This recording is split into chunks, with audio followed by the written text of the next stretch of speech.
Assalamualaikum warahmatullahi wabarakatuh, sahabat beriman.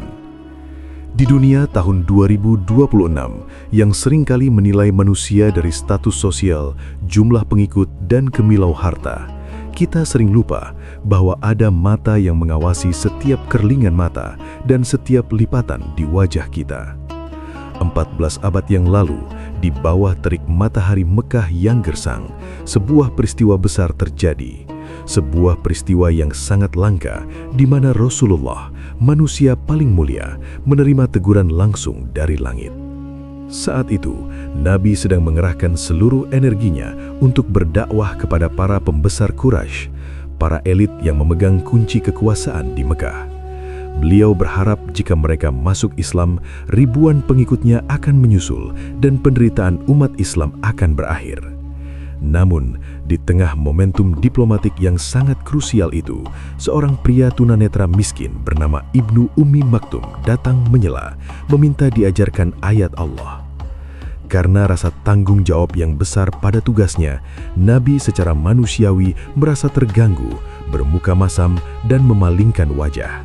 Saat itulah, malaikat Jibril alaihi salam turun membawa wahyu yang menggetarkan semesta. Surah Abasa. Mengapa satu jiwa tunanetra lebih berharga di sisi Allah daripada 10 pemimpin dunia? Rahasia di balik teguran ini akan mengubah cara Anda memandang manusia selamanya. Sebelum kita menyelami samudera hikmah ini, pastikan Anda sudah subscribe, klik loncengnya, like dan share video ini agar dakwah ini sampai ke seluruh dunia. Mari kita mulai perjalanan spiritual ini. Mekah pada era awal kenabian adalah sebuah labirin keangkuhan di mana nilai seorang manusia ditentukan oleh garis keturunan klan dan jumlah unta di kandangnya. Rasulullah sebagai pembawa risalah kebenaran menghadapi tembok tebal berupa penindasan sistematik dari para pemimpin Quraisy seperti Utbah bin Rabi'ah, Syaibah, dan Abu Jahal. Dalam paragraf yang panjang ini, kita mengeksplorasi beban berat di pundak Nabi. Beliau melihat pengikutnya yang lemah disiksa, dicambuk, dan dibakar di bawah terik matahari tanpa pembela. Secara logis dan strategis, Nabi memahami bahwa Islam membutuhkan pelindung politik yang kuat agar dakwah ini tidak lumat sebelum berkembang sempurna. Fokus beliau saat itu adalah melakukan lobi kepada para elit Mekah dengan harapan tulus agar mereka mendapatkan hidayah. Beliau percaya bahwa jika hati para pemuka ini luluh, maka jalan menuju keadilan bagi kaum duafa akan terbuka lebar. Ambisi beliau bukan untuk kekuasaan, melainkan semata-mata untuk keselamatan umatnya yang teraniaya. Namun, di tengah fokus yang begitu tajam pada target besar ini, Allah ingin memperlihatkan bahwa hidayah tidak bekerja di atas meja negosiasi manusia, melainkan di kedalaman hati yang benar-benar haus akan Tuhan. Nabi sedang berada di puncak konsentrasi intelektualnya, berusaha meruntuhkan kerasnya hati para bangsawan, tanpa menyadari bahwa sebuah ujian adab sedang berjalan mendekatinya dalam rupa seorang fakir yang tidak bisa melihat dunia, namun memiliki hati yang sangat bening. Kondisi psikologis Nabi saat itu adalah kondisi seorang pemimpin yang sangat peduli pada masa depan agamanya. Beliau mencurahkan seluruh energi retorika dan kelembutannya untuk meyakinkan para tokoh Quraisy agar berhenti menyembah berhala dan mengakui keesaan Allah. Pertemuan itu sangat privat dan krusial. Atmosfernya penuh dengan ketegangan, karena para pembesar itu mulai mendengarkan penjelasan Nabi dengan serius, sebuah momen yang sangat jarang terjadi dalam sejarah dakwah Makkah. Nabi sangat menjaga agar diskusi ini tidak terinterupsi, karena sedikit saja gangguan bisa membuat orang-orang sombong itu merasa direndahkan dan segera meninggalkan forum dengan keangkuhan. Disinilah letak kemanusiaan Nabi yang suci. Beliau sedang melakukan ijtihad atau usaha terbaiknya untuk memenangkan dakwah melalui jalur diplomatik elit demi kemaslahatan umat Islam secara keseluruhan. Namun, langit memiliki standar yang berbeda tentang siapa yang layak mendapatkan perhatian utama. Allah ingin memperlihatkan bahwa kebutuhan jiwa seseorang yang ingin bertakwa jauh lebih mendesak dan lebih dicintainya daripada potensi politik seseorang yang merasa dirinya sudah cukup hebat. Mekah yang penuh dengan ego kasta menjadi latar belakang yang sempurna bagi drama langit yang akan segera terjadi. Sebuah peristiwa yang akan mengguncangkan pondasi pemikiran para sahabat tentang apa itu kemuliaan yang sesungguhnya di mata Sang Pencipta yang Maha melihat segala niat dalam hati. Di saat diskusi tingkat tinggi itu mencapai puncaknya, tiba-tiba suara tongkat kayu yang mengetuk tanah terdengar mendekat di antara gang-gang sempit Mekah. Abdullah bin Umi Maktum, seorang sepupu dari Siti Khadijah yang kehilangan penglihatannya sejak lahir, sedang berjalan meraba-raba di jalanan yang berdebu. Dalam paragraf ini, kita membedah profil spiritual Ibnu Umi Maktum. Ia adalah representasi dari ketulusan murni yang tidak terhalang oleh kegelapan fisik. Meskipun matanya tidak bisa melihat warna-warni dunia, mata batinnya telah menangkap pancaran cahaya kenabian yang begitu kuat. Ia datang bukan untuk mencari perlindungan materi, bantuan finansial, atau jabatan politik. Ia datang semata-mata karena rasa lapar akan ilmu Tuhan. Baginya, setiap kata yang keluar dari lisan Nabi adalah oase di tengah padang pasir yang membakar. Ia tidak tahu bahwa Nabi sedang bersama orang-orang paling berpengaruh di Mekah. Ia hanya tahu bahwa ia rindu untuk diajarkan satu ayat saja yang bisa menuntunnya menuju surga. Langkahnya yang tertatih namun pasti menunjukkan bahwa bagi orang yang mencari Allah, hambatan fisik hanyalah debu yang tidak berarti. Kehadirannya di tengah diskusi elit itu seperti sebuah anomali. Seorang fakir miskin yang buta masuk ke dalam lingkaran orang-orang yang paling memuja penampilan fisik dan kekayaan materi di seluruh Jazirah Arab.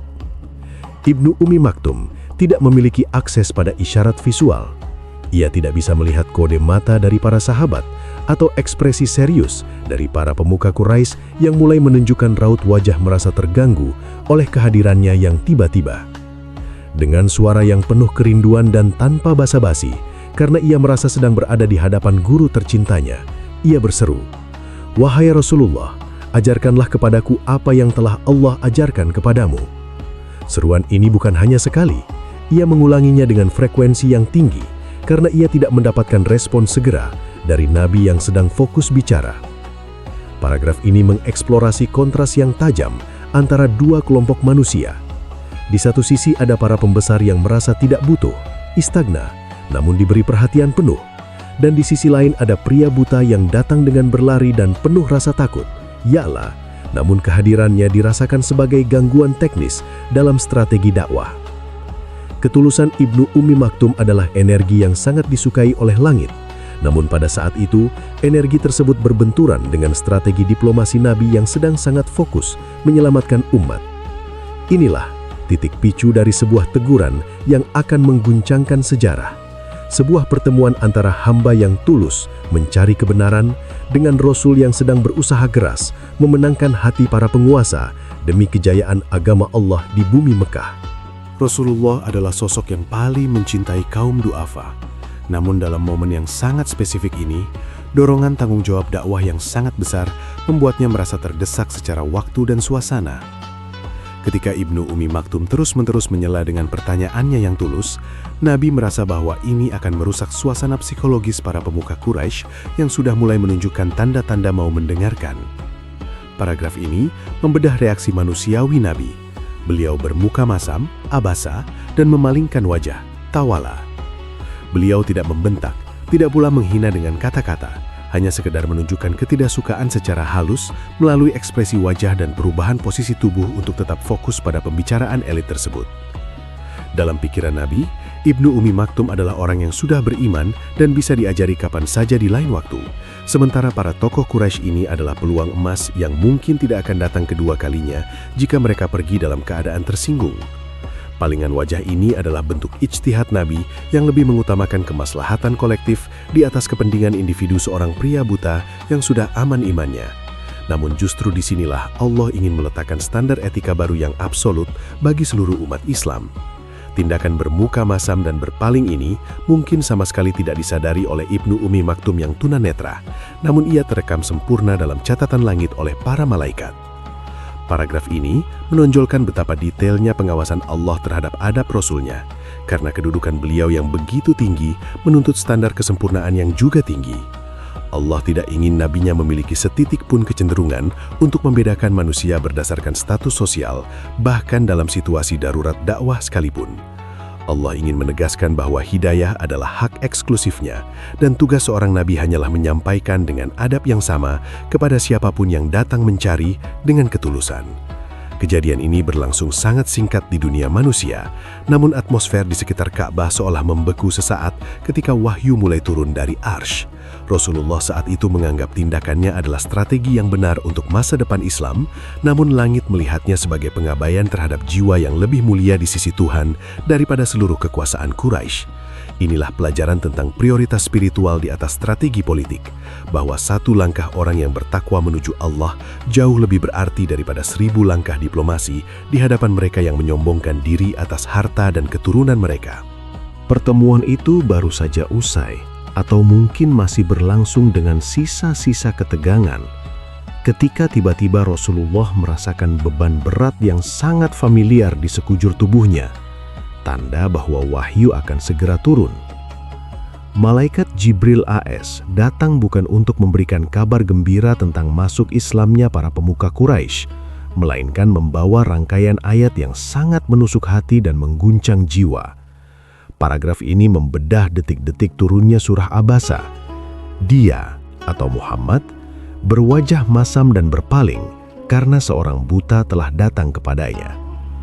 Allah menggunakan kata ganti orang ketiga di awal ayat, sebuah gaya bahasa Arab yang menunjukkan teguran halus namun sangat dalam, seolah-olah Allah berpaling sejenak dari kekasihnya karena tindakan tersebut. Bayangkan, gemetarnya tubuh Nabi saat mendengar ayat demi ayat yang merinci kejadian barusan secara presisi dari perspektif ilahi. Langit tidak peduli pada diplomasi politik atau strategi lobi dengan para bangsawan. Langit hanya peduli pada bagaimana seorang pria buta yang tulus telah diabaikan. Jibril menyampaikan perintah Allah agar Nabi tidak lagi melakukan hal serupa, karena masa depan spiritual seseorang tidak ada yang tahu, kecuali Sang Pencipta sendiri. Teguran ini sangat unik dalam Al-Quran, karena ia mengoreksi perilaku Nabi secara langsung di depan umum melalui kitab yang akan dibaca oleh seluruh manusia hingga akhir zaman. Paragraf ini mengeksplorasi isi pesan Jibril. Tahukah kamu Muhammad, barangkali dia atau Ibnu Ummi Maktum ingin membersihkan dirinya dari dosa, atau dia ingin mendapatkan pengingat, lalu pengingat itu memberi manfaat kepadanya. Allah membandingkan antara Ibnu Ummi Maktum yang datang dengan kesungguhan dan rasa takut kepada Allah dengan para bangsawan yang merasa dirinya sudah cukup dan tidak butuh Tuhan. Allah menegaskan bahwa bukan beban Nabi jika para pembesar itu tidak mau beriman, tetapi adalah sebuah kerugian besar jika Nabi berpaling dari orang yang benar-benar ingin belajar. Wahyu ini meruntuhkan seluruh struktur kasta sosial Mekah dalam sekejap. Ia mengangkat derajat orang buta di atas para raja. Sejak saat itu, Nabi menerima wahyu ini dengan penuh ketundukan dan kesedihan yang suci. Beliau menyadari bahwa diplomasi paling hebat adalah dengan menghargai jiwa-jiwa yang jujur, bukan dengan mengejar bayang-bayang kekuasaan yang fana di hadapan manusia sombong. Segera setelah wahyu itu turun, Rasulullah langsung mencari Abdullah bin Ummi Maktum dengan rasa haru yang luar biasa. Beliau tidak ingin sedetik pun luka tersisa di hati pria suci itu, meskipun pria itu tidak bisa melihat wajah masam beliau. Paragraf ini menceritakan bagaimana Nabi mulai memuliakan Ibnu Ummi Maktum dengan cara yang belum pernah dilihat oleh masyarakat Mekah sebelumnya.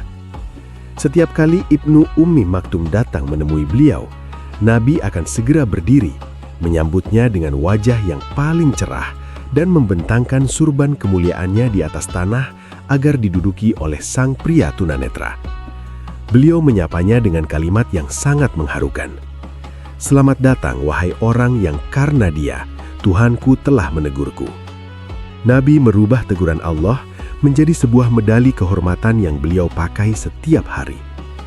Beliau ingin seluruh dunia tahu bahwa pria buta ini adalah VIP di sisi Allah Subhanahu wa Ta'ala. Tindakan Nabi ini adalah tamparan bagi ego para pembesar Quraisy yang masih merasa lebih mulia karena mata dan harta mereka. Nabi menghabiskan waktu berjam-jam untuk duduk bersama Ibnu Ummi Maktum, mengajarkannya setiap ayat yang turun dengan penuh kesabaran, seolah menebus setiap detik pengabaian di masa lalu. Paragraf ini mengeksplorasi perubahan total paradigma dakwah di Mekah. Majelis Nabi bukan lagi milik para elit, tapi rumah bagi setiap jiwa yang haus akan kebenaran. Ibnu Ummi Maktum yang tadinya merasa mengganggu, kini merasa menjadi manusia yang paling dihargai di dunia. Ia tidak hanya mendapatkan ilmu, tapi mendapatkan cinta yang paling murni dari manusia terbaik. Para sahabat lain yang menyaksikan ini belajar dengan cepat bahwa standar kemuliaan dalam Islam telah berubah selamanya. Tidak ada lagi kasta, tidak ada lagi perbedaan fisik. Yang ada hanyalah ketakwaan yang memancar dari hati. Kejadian Abasa ini menjadi pondasi bagi karakter lemah lembut Nabi kepada kaum du'afa, yang menjadi ciri khas dakwah Islam yang menaklukkan hati jutaan manusia di kemudian hari. Setelah malaikat Jibril alaihi salam menyampaikan ayat-ayat awal surah Abasa yang menggetarkan arsy, suasana di kediaman Rasulullah berubah menjadi sangat hening dan sakral, seolah waktu berhenti berputar untuk memberikan ruang bagi sebuah refleksi paling dalam. Dalam paragraf ini, kita mengeksplorasi kedalaman rasa tanggung jawab Nabi. Beliau tidak melihat teguran ini sebagai beban atau penghinaan, melainkan sebagai bentuk cinta eksklusif dari Allah Subhanahu wa Ta'ala yang ingin menjaga kemurnian niat dan kesempurnaan adab beliau sebagai pemimpin umat manusia.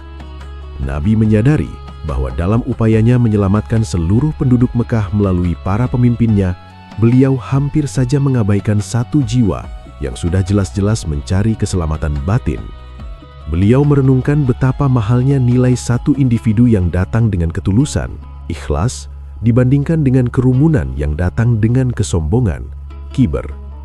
Rasa penyesalan yang suci mengalir dalam sujud-sujud panjang beliau di keheningan malam, di mana beliau menyadari bahwa standar keberhasilan dakwah bukan ditentukan oleh siapa yang masuk Islam secara politis, tapi bagaimana Islam memperlakukan setiap manusia yang datang kepadanya dengan penuh rasa takut kepada Allah. Teguran ini menjadi titik balik bagi Nabi untuk memprioritaskan kualitas spiritual di atas kuantitas strategis. Sebuah pelajaran yang sangat krusial bagi para pendakwah di era modern 2026 yang seringkali lebih memuja angka pengikut daripada kedalaman iman. Refleksi Nabi SAW pasca teguran tersebut juga mencakup pemahaman mendalam tentang hakikat hidayah yang merupakan hak prerogatif Allah semata, yang tidak bisa ditukar dengan lobi atau diplomasi manusia secerdas apapun. Beliau menyadari bahwa bermuka masam kepada Ibnu Ummi Maktum, meskipun dilakukan dengan niat baik untuk dakwah yang lebih luas, adalah sebuah celah kecil yang bisa menjadi preseden buruk bagi umatnya di masa depan jika tidak segera dikoreksi oleh langit. Allah ingin menutup pintu diskriminasi sosial itu sejak dini melalui lisan Jibril, agar Islam tumbuh sebagai ruah bagi semua orang, bukan klub eksklusif bagi para bangsawan. Nabi kemudian menghabiskan waktu malamnya dengan meresapi setiap diksi dalam surah Abasa, di mana Allah menyebutkan bahwa Al-Quran adalah peringatan yang dimuliakan, fi suhufim mukarramah, yang hanya layak disentuh oleh tangan-tangan yang suci dan hati yang rendah hati. Beliau memahami bahwa pembawa pesan suci ini pun harus memiliki hati yang bersih dari segala bentuk penilaian duniawi yang semu. Penyesalan Nabi bukanlah penyesalan karena melakukan dosa besar, karena Nabi terpelihara dari dosa, maksum, melainkan penyesalan seorang kekasih yang merasa telah melakukan hal yang kurang sempurna di mata sang kekasih tertinggi, menjadikannya manusia yang jauh lebih lembut dan lebih peka terhadap jeritan jiwa kaum lemah di hari-hari setelahnya. Pagi harinya setelah wahyu tersebut turun dengan segala keagungannya, Rasulullah tidak menunggu waktu lama untuk mempraktekkan perubahan besar dalam hidup beliau. Beliau segera keluar dari rumahnya dan mencari keberadaan Abdullah bin Ummi Maktum di sudut-sudut kota Mekah dengan langkah yang penuh kegelisahan cinta. Dalam paragraf ini, kita melihat sebuah pemandangan yang sangat kontras dengan norma sosial Mekah saat itu. seorang nabi yang merupakan keturunan bangsawan Quraisy, berjalan dengan tergesa-gesa bukan untuk menemui raja atau pemuka kabilah, melainkan untuk menemui seorang pria buta yang miskin dan sering dianggap tidak berarti oleh masyarakat. Langkah kaki Nabi yang mantap di atas pasir panas Mekah adalah langkah awal dari sebuah revolusi adab yang akan meruntuhkan sekat-sekat kasta manusia selamanya. Beliau ingin menunjukkan kepada penduduk Mekah dan seluruh dunia bahwa orang yang paling berhak mendapatkan perhatian utama adalah mereka yang memiliki rasa takut kepada Allah, khasyah. Pencarian ini dilakukan dengan penuh kelembutan, di mana Nabi SAW bertanya kepada para sahabat dengan nada yang sangat menghormati tentang di mana rumah atau tempat biasanya Ibnu Ummi Maktum duduk untuk beristirahat. Saat Nabi akhirnya menemukan Ibnu Ummi Maktum yang sedang duduk di sudut jalan yang sepi, suasana berubah menjadi sangat mengharukan dan penuh dengan getaran ilahi. Nabi SAW tidak hanya menyapanya dengan salam biasa, tetapi beliau mendekat dengan kehangatan yang luar biasa, seolah-olah sedang menemui seorang tamu agung dari langit. Paragraf ini mengeksplorasi detail pertemuan tersebut. Nabi memegang kedua tangan Ibnu Ummi Maktum dengan erat, sebuah gestur yang memberikan rasa aman, harga diri, dan kasih sayang yang tulus bagi seorang tunanetra yang selama ini seringkali diabaikan atau disingkirkan dalam pergaulan sosial. Beliau menyambutnya dengan kalimat yang akan tercatat dalam tinta emas sejarah kemanusiaan. "Selamat datang, wahai orang yang karena Dia, Tuhanku telah menegurku." Kalimat ini bukan hanya sebuah sambutan, tapi sebuah pengakuan rendah hati yang menghancurkan segala bentuk ego kepemimpinan dan senioritas. Ibnu Ummi Maktum yang tidak bisa melihat perubahan wajah Nabi kemarin, kini bisa merasakan getaran cinta yang keluar dari getaran suara dan hangatnya sentuhan Nabi. Di titik ini, Nabi mengajarkan bahwa pemimpin sejati adalah mereka yang berani mengakui kekurangannya di hadapan rakyatnya demi menjalankan perintah Tuhannya dengan sempurna. Dalam rangkaian ayat surah Abasa, Allah Subhanahu wa Ta'ala menggunakan dua kata kunci yang menjadi pembeda nasib manusia di dunia dan akhirat. Istagna, merasa dirinya sudah cukup atau kaya, dan yahsya, merasa takut atau butuh kepada Allah. Paragraf ini membedah bagaimana Rasulullah mulai menanamkan doktrin baru ini kepada para sahabatnya pasca kejadian bersejarah tersebut. Para pembesar Quraisy yang sebelumnya didekati Nabi merasa diri mereka istagna. Mereka merasa harta, kedudukan sosial, dan jumlah pengikut mereka sudah lebih dari cukup untuk menjamin keselamatan dan harga diri mereka, sehingga mereka mendengarkan dakwah hanya sebagai formalitas atau bahan debat yang angkuh. Sementara itu, Ibnu Ummi Maktum datang dengan semangat yahsya. Ia merasa fakir di hadapan Allah. Ia merasa sangat butuh bimbingan, dan ia takut jika hidupnya berakhir tanpa cahaya iman yang sempurna. Nabi menjelaskan kepada para sahabat bahwa Allah lebih mencintai satu orang yang bergetar hatinya karena takut kepadanya daripada 1000 orang yang berdiri angkuh dengan segala kemewahan dunianya. Pelajaran ini merobek standar sukses manusia tahun 2026 yang seringkali hanya diukur dari saldo rekening, jumlah pengikut di media sosial, dan popularitas yang semu. Lebih jauh lagi, Nabi menekankan melalui perilaku beliau sehari-hari bahwa tugas orang pendakwah atau pemimpin bukan untuk memaksa atau merayu orang-orang besar agar beriman demi kepentingan kekuasaan dakwah, melainkan untuk melayani mereka yang benar-benar ingin membersihkan diri atau yazakka.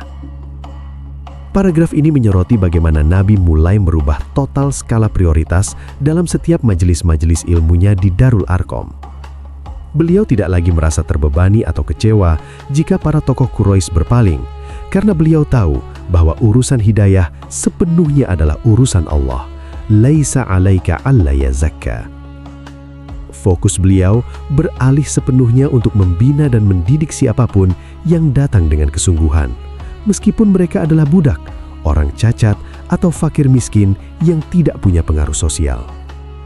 Inilah pondasi dari demokrasi spiritual dalam Islam, di mana barisan depan sholat dan barisan depan majelis ilmu tidak ditentukan dari tebalnya kantong, tapi dari kecepatan langkah kaki dan kebersihan hati menuju kebaikan. Ibnu Ummi Maktum menjadi simbol hidup dari ayat-ayat ini. Seorang pria yang matanya tertutup dari gemerlap dunia, namun terbuka lebar bagi cahaya arsy, menjadikannya standar baru bagi kemuliaan yang diakui oleh seluruh penduduk langit. Para pembesar Quraisy yang menyaksikan perubahan sikap Rasulullah yang begitu drastis terhadap Ibnu Ummi Maktum tidak mampu memahami apa yang sedang terjadi di alam ruhani. Bagi mereka, tindakan Rasulullah yang justru merendahkan diri dengan lebih menghargai seorang pria buta miskin daripada mereka adalah sebuah keanehan besar dan penghinaan terhadap norma sosial Makkah. Dalam paragraf ini, kita mengeksplorasi reaksi Utbah, Syaibah, dan Abu Jahal. Mereka justru semakin menjauh dan mencibir karena merasa Islam adalah agama orang-orang rendahan. Mereka tidak menyadari bahwa sebenarnya merekalah yang sedang mengalami kebutaan yang sesungguhnya, kebutaan hati terhadap kebenaran yang nyata di depan mata karena terhalang oleh ego. Kesombongan mereka membuat mereka merasa lebih baik dari Ibnu Ummi Maktum hanya karena mereka bisa melihat fisik dunia dan memiliki harta melimpah. Padahal Allah sedang menutup pintu rahmatnya bagi mereka yang merasa tidak butuh. Kontras ini menunjukkan bahwa musibah terbesar manusia bukanlah kehilangan penglihatan fisik, melainkan kehilangan kemampuan untuk melihat keagungan Allah dalam kesederhanaan sesama manusia. Teguran Allah kepada Nabi yang kemudian disampaikan secara terbuka justru menjadi bumerang spiritual bagi kaum Quraisy yang sombong. Paragraf ini menonjolkan bagaimana pesan surah Abasa yang tersebar secara perlahan di lorong-lorong Makkah mulai meruntuhkan mentalitas suku-suku yang selama ini ditindas. Orang-orang miskin dan tertindas mulai merasa memiliki pelindung di langit yang bahkan berani menegur seorang nadi demi membela hak-hak mereka untuk dihargai. Hal ini menciptakan gelombang masuk Islam yang luar biasa dari kalangan bawah yang didasari oleh rasa cinta, rasa aman, dan rasa dihargai secara kemanusiaan. Sementara para pemimpin Quraisy terus merencanakan makar dan intimidasi, dakwah Nabi justru semakin kuat akarnya di hati masyarakat karena adab yang transparan, jujur, dan inklusif. Allah sengaja mengabadikan peristiwa ini untuk mempermalukan mereka yang menyombongkan diri, bahwa di mata Sang Khalik, mereka tidak lebih berharga dari sebutir debu jika hati mereka tertutup dari kebenaran. Pelajaran ini tetap relevan di tahun 2026, bahwa seringkali mereka yang kita anggap bukan siapa-siapa di dunia adalah sosok agung yang sangat dikenal namanya di barisan para malaikat karena ketulusan mereka yang tak bertepi. Salah satu manifestasi paling mengharukan dan paling ikonik dari perubahan sikap Rasulullah SAW adalah tradisi baru beliau saat menyambut kehadiran Ibnu Ummi Maktum di kemudian hari. Dalam paragraf ini, diceritakan bahwa setiap kali pria tunanetra itu masuk ke majelis, Nabi SAW akan segera berdiri dari tempat duduknya. Sebuah penghormatan yang sangat jarang beliau lakukan, bahkan untuk tamu bangsawan sekalipun. Beliau kemudian membentangkan surban atau ridha, kain penutup bahu beliau yang mulia dan wangi di atas tanah, agar dijadikan alas duduk bagi Ibnu Ummi Maktum. Gestur ini adalah simbol penghambaan total kepada perintah Allah dan penebusan rasa bersalah yang paling indah. Dengan mendudukkan Ibnu Ummi Maktum di atas kainnya sendiri, Nabi sedang mengirim pesan kuat kepada seluruh umat bahwa orang yang Allah bela dalam Al-Quran harus ditempatkan di tempat yang paling terhormat dalam kehidupan kita. Tidak ada lagi sisa dari wajah masam yang dulu sempat muncul. Yang ada hanyalah wajah yang senantiasa berseri-seri penuh kegembiraan setiap kali melihat pria buta itu mendekat ke arah beliau. Surban Nabi yang biasanya menjadi simbol kewibawaan, kini menjadi simbol kerendahan hati yang agung. Penghormatan luar biasa ini tidak hanya dilakukan sekali atau dua kali, melainkan menjadi kebiasaan tetap Nabi SAW sepanjang hidup beliau, menunjukkan bahwa taubat dan perbaikan adab haruslah bersifat konsisten. Paragraf ini mendalami dampak psikologis bagi Ibnu Ummi Maktum. Ia yang sepanjang hidupnya mungkin sering merasa menjadi beban atau diabaikan oleh masyarakat karena keterbatasannya, kini merasa menjadi manusia paling mulia di dunia karena perlakuan sang Nabi yang begitu istimewa. Ia merasa bahwa penglihatannya yang hilang telah digantikan oleh Allah dengan kasih sayang yang meluap-luap dari manusia terbaik di bumi. Para sahabat yang melihat hal ini pun belajar dengan sangat cepat bahwa di dalam Islam, menghormati kaum du'afa adalah cara tercepat meraih ridha Allah Subhanahu wa Ta'ala. Nabi SAW seringkali menghentikan pembicaraan penting lainnya hanya untuk melayani pertanyaan Ibnu Ummi Maktum, seolah ingin menebus setiap detik palingan wajah di masa lalu dengan berjam-jam perhatian penuh di masa kini. Inilah keindahan Islam, sebuah agama yang tidak hanya membawa hukum dan aturan, tapi membawa rasa kemanusiaan yang sangat dalam, di mana surban seorang nabi pun rela menjadi sajadah bagi hambanya yang tulus namun tak bisa melihat dunia.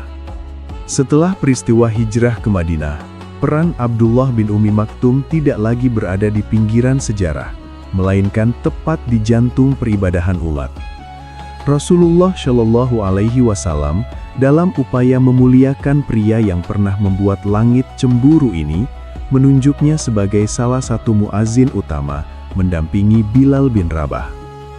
Dalam paragraf yang mendalam ini, kita membayangkan betapa suaranya yang lantang dan penuh penjiwaan membelah kesunyian Fajar Madinah, memanggil ribuan jiwa untuk bersujud kepada Sang Khalik yang telah membelanya melalui wahyu surah Abasa. Nabi Shallallahu Alaihi Wasallam memberikan otoritas khusus kepadanya. Jika Bilal mengumandangkan azan pertama untuk membangunkan orang saat sahur, maka azan Ibnu Ummi Maktum adalah penanda mutlak masuknya waktu fajar dan mulainya ibadah puasa. Ini adalah sebuah pengakuan publik yang sangat masif dan revolusioner pada zamannya. Seorang tunanetra yang sering dianggap beban dalam masyarakat jahiliyah, kini menjadi penentu waktu ibadah yang paling sakral bagi seluruh penduduk kota. Nabi ingin menegaskan kepada dunia bahwa visi batin untuk ketepatan waktu dan ketahatan jauh lebih penting daripada penglihatan mata lahiriah. Ibnu Ummi Maktum bukan lagi pria yang mengganggu diskusi diplomatik, melainkan pria yang suaranya paling dinanti-nantikan oleh seluruh kota untuk memulai hari dengan sujud kepada Allah Subhanahu wa Ta'ala. Penunjukan ini juga merupakan bentuk terapi sosial yang sangat cerdas dari Nabi Shallallahu Alaihi Wasallam bagi masyarakat Madinah yang baru mengenal Islam. Paragraf ini membedah bagaimana para sahabat belajar untuk menghormati orang yang memiliki keterbatasan fisik dengan menempatkan mereka di posisi strategis yang sangat dihormati secara spiritual. Setiap kali Ibnu Ummi Maktum berdiri di tempat yang tinggi untuk mengumandangkan azan, ia menjadi monumen hidup dari surah Abasa yang berjalan di antara manusia. Rasulullah Shallallahu Alaihi Wasallam seringkali tersenyum lebar saat mendengar azannya, seolah-olah setiap nada yang keluar dari kerongkongan Ibnu Ummi Maktum adalah penebusan atas momen wajah masam di masa lalu yang kini telah digantikan oleh kecintaan yang meluap-luap. Ibnu Ummi Maktum merasa dirinya sangat berdaya dan bermartabat. Ia yang dulu meraba-raba mencari Nabi di gang sempit Mekah, kini suaranya menjadi pemandu bagi ribuan pejuang Islam menuju kemenangan spiritual setiap harinya. Di tahun 2026, kisah ini memberikan pelajaran berharga bagi kita, bahwa inklusivitas bukan sekedar slogan di atas kertas, melainkan memberikan peran nyata yang bermartabat bagi mereka yang sering dianggap lemah, agar mereka bisa berkontribusi dengan keahlian unik yang telah Allah titipkan pada mereka. Mungkin salah satu fakta sejarah yang paling mencengangkan dan jarang dibahas secara mendalam dalam narasi populer adalah ketika Rasulullah Shallallahu Alaihi Wasallam menunjuk Abdullah bin Ummi Maktum sebagai pemimpin sementara di Madinah. Dalam paragraf ini, kita melihat betapa jauhnya transformasi adab yang dilakukan Nabi pasca teguran Jibril. Beliau tidak hanya memuliakan Ibnu Ummi Maktum secara personal, tapi juga secara politis dan administratif. Tercatat sebanyak 13 kali Rasulullah Shallallahu Alaihi Wasallam meninggalkan Madinah untuk memimpin ekspedisi militer atau keperluan diplomatik lainnya. Dan dalam banyak kesempatan itu, beliau menyerahkan kunci kepemimpinan kota dan imam sholat kepada Ibnu Ummi Maktum, seorang pria buta yang dulunya diabaikan dalam diskusi diplomatik di Mekah, kini memegang kendali pemerintahan di pusat peradaban Islam yang baru tumbuh. Nabi ingin menunjukkan secara ekstrim kepada para pembesar Arab bahwa integritas ruhani, ketakwaan, dan amanah adalah syarat mutlak kepemimpinan, melampaui kesempurnaan fisik atau kehebatan bela diri. Penduduk Madinah melihat pemandangan yang luar biasa. Seorang gubernur yang berjalan meraba dengan tongkat kayunya menuju mimbar, memimpin urusan umat dengan hikmah yang didapat langsung dari pengajaran khusus sang Nabi yang selalu memuliakannya. Amanah kepemimpinan ini dijalankan oleh Ibnu Ummi Maktum dengan penuh rasa tanggung jawab yang menggetarkan jiwa seluruh penduduk Madinah. Paragraf ini mengeksplorasi bagaimana ia memimpin sholat berjamaah di Masjid Nabawi, menggantikan posisi fisik Rasulullah SAW yang sedang berada di medan perang. Para sahabat besar yang memiliki mata sehat dan kekuatan fisik perkasa dengan penuh takzim berdiri di belakang seorang imam yang tidak bisa melihat mereka, namun bisa melihat Allah dengan hatinya yang bening. Inilah puncak dari kesetaraan di hadapan Allah yang diajarkan melalui peristiwa Abasa, bahwa derajat seseorang ditentukan oleh kedekatannya dengan wahyu, bukan oleh status fisiknya. Nabi SAW sengaja memilihnya berkali-kali untuk menghancurkan sisa-sisa mentalitas jahiliyah yang masih merendahkan orang dengan disabilitas. Ibnu Ummi Maktum menjadi bukti hidup bahwa keterbatasan fisik tidak menghalangi seseorang untuk memiliki visi strategis dalam menjaga stabilitas masyarakat. Di tahun 2026, kisah ini menjadi tamparan bagi sistem politik dunia yang hanya memuja citra visual, karena kemuliaan seorang pemimpin sejati diukur dari seberapa dalam ia takut kepada Allah dalam menjalankan amanah publiknya. Meskipun Allah Subhanahu wa Ta'ala secara eksplisit memberikan dispensasi khusus bagi orang buta untuk tidak ikut berperang dalam surah Al-Fath, hati Abdullah bin Ummi Maktum tetap membara dengan kerinduan untuk meraih kemuliaan di medan jihad. Dalam paragraf ini, kita membedah kegigihan ruhaninya yang luar biasa. Ia tidak ingin keterbatasan matanya menjadi alasan untuk hanya duduk diam di rumah saat saudara-saudaranya mempertaruhkan nyawa demi tegaknya kalimatullah. Ia seringkali mendatangi Nabi Shallallahu Alaihi Wasallam dengan permohonan yang menggetarkan. Ya Rasulullah, izinkan aku ikut serta. Berikan padaku panji hitam, karena aku tidak bisa melihat musuh, sehingga aku tidak akan lari dari medan perang. Kalimat ini menunjukkan sebuah psikologi keberanian yang melampaui batas kewajaran manusiawi. Baginya, kegelapan matanya adalah sebuah senjata spiritual agar ia tetap teguh berdiri di satu titik tanpa rasa takut meski ribuan pedang beradu di sekelilingnya. Ia memahami bahwa jihad bukan hanya tentang kemampuan membunuh musuh, tapi tentang membuktikan kesetiaan tertinggi kepada Sang Pencipta yang telah mengangkat derajatnya melalui teguran Jibril yang legendaris itu.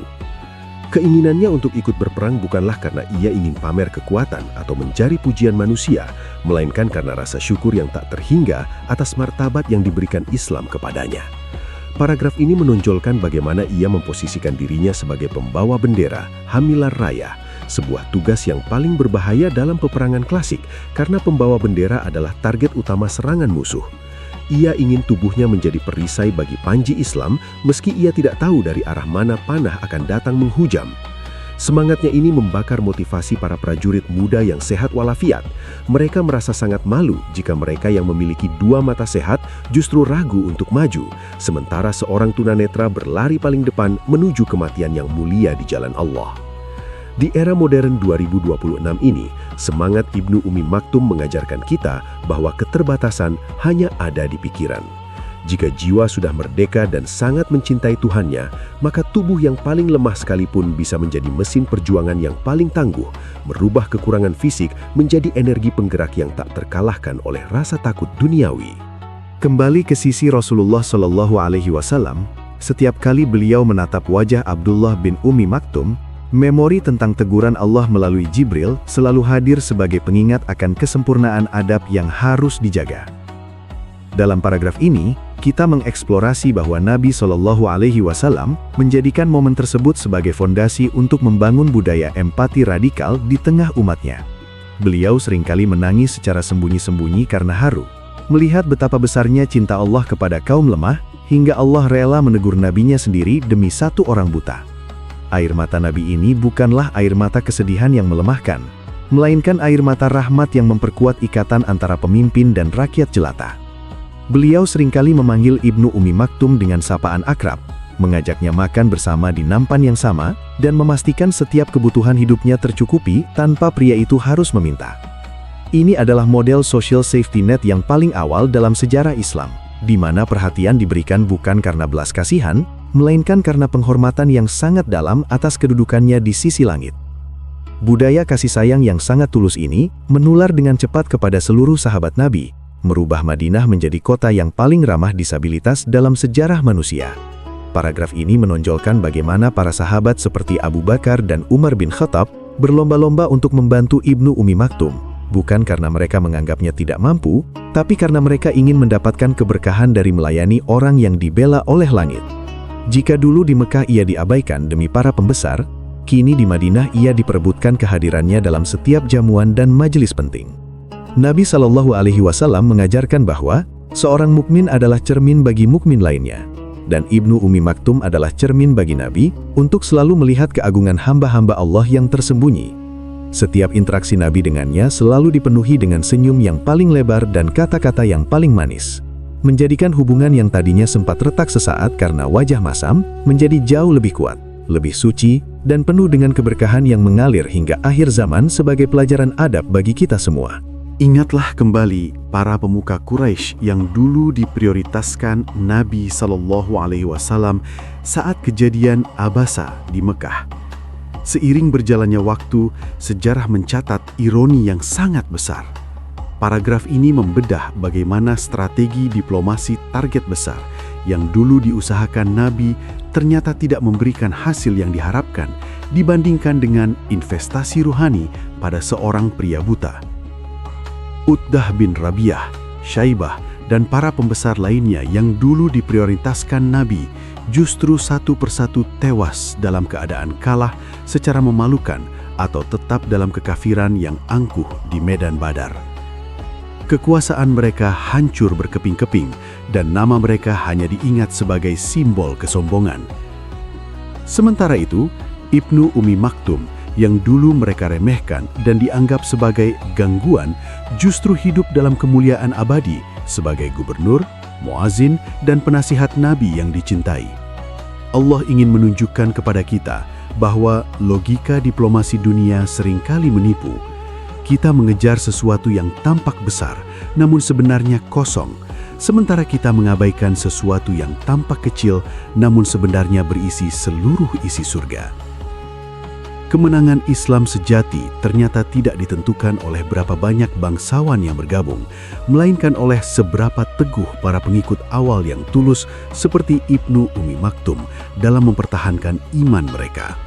Paragraf ini mengeksplorasi kesadaran Nabi SAW bahwa tugas seorang pendakwah hanyalah menyampaikan dengan adab yang sempurna tanpa membeda-bedakan, karena hidayah adalah hak eksklusif Allah.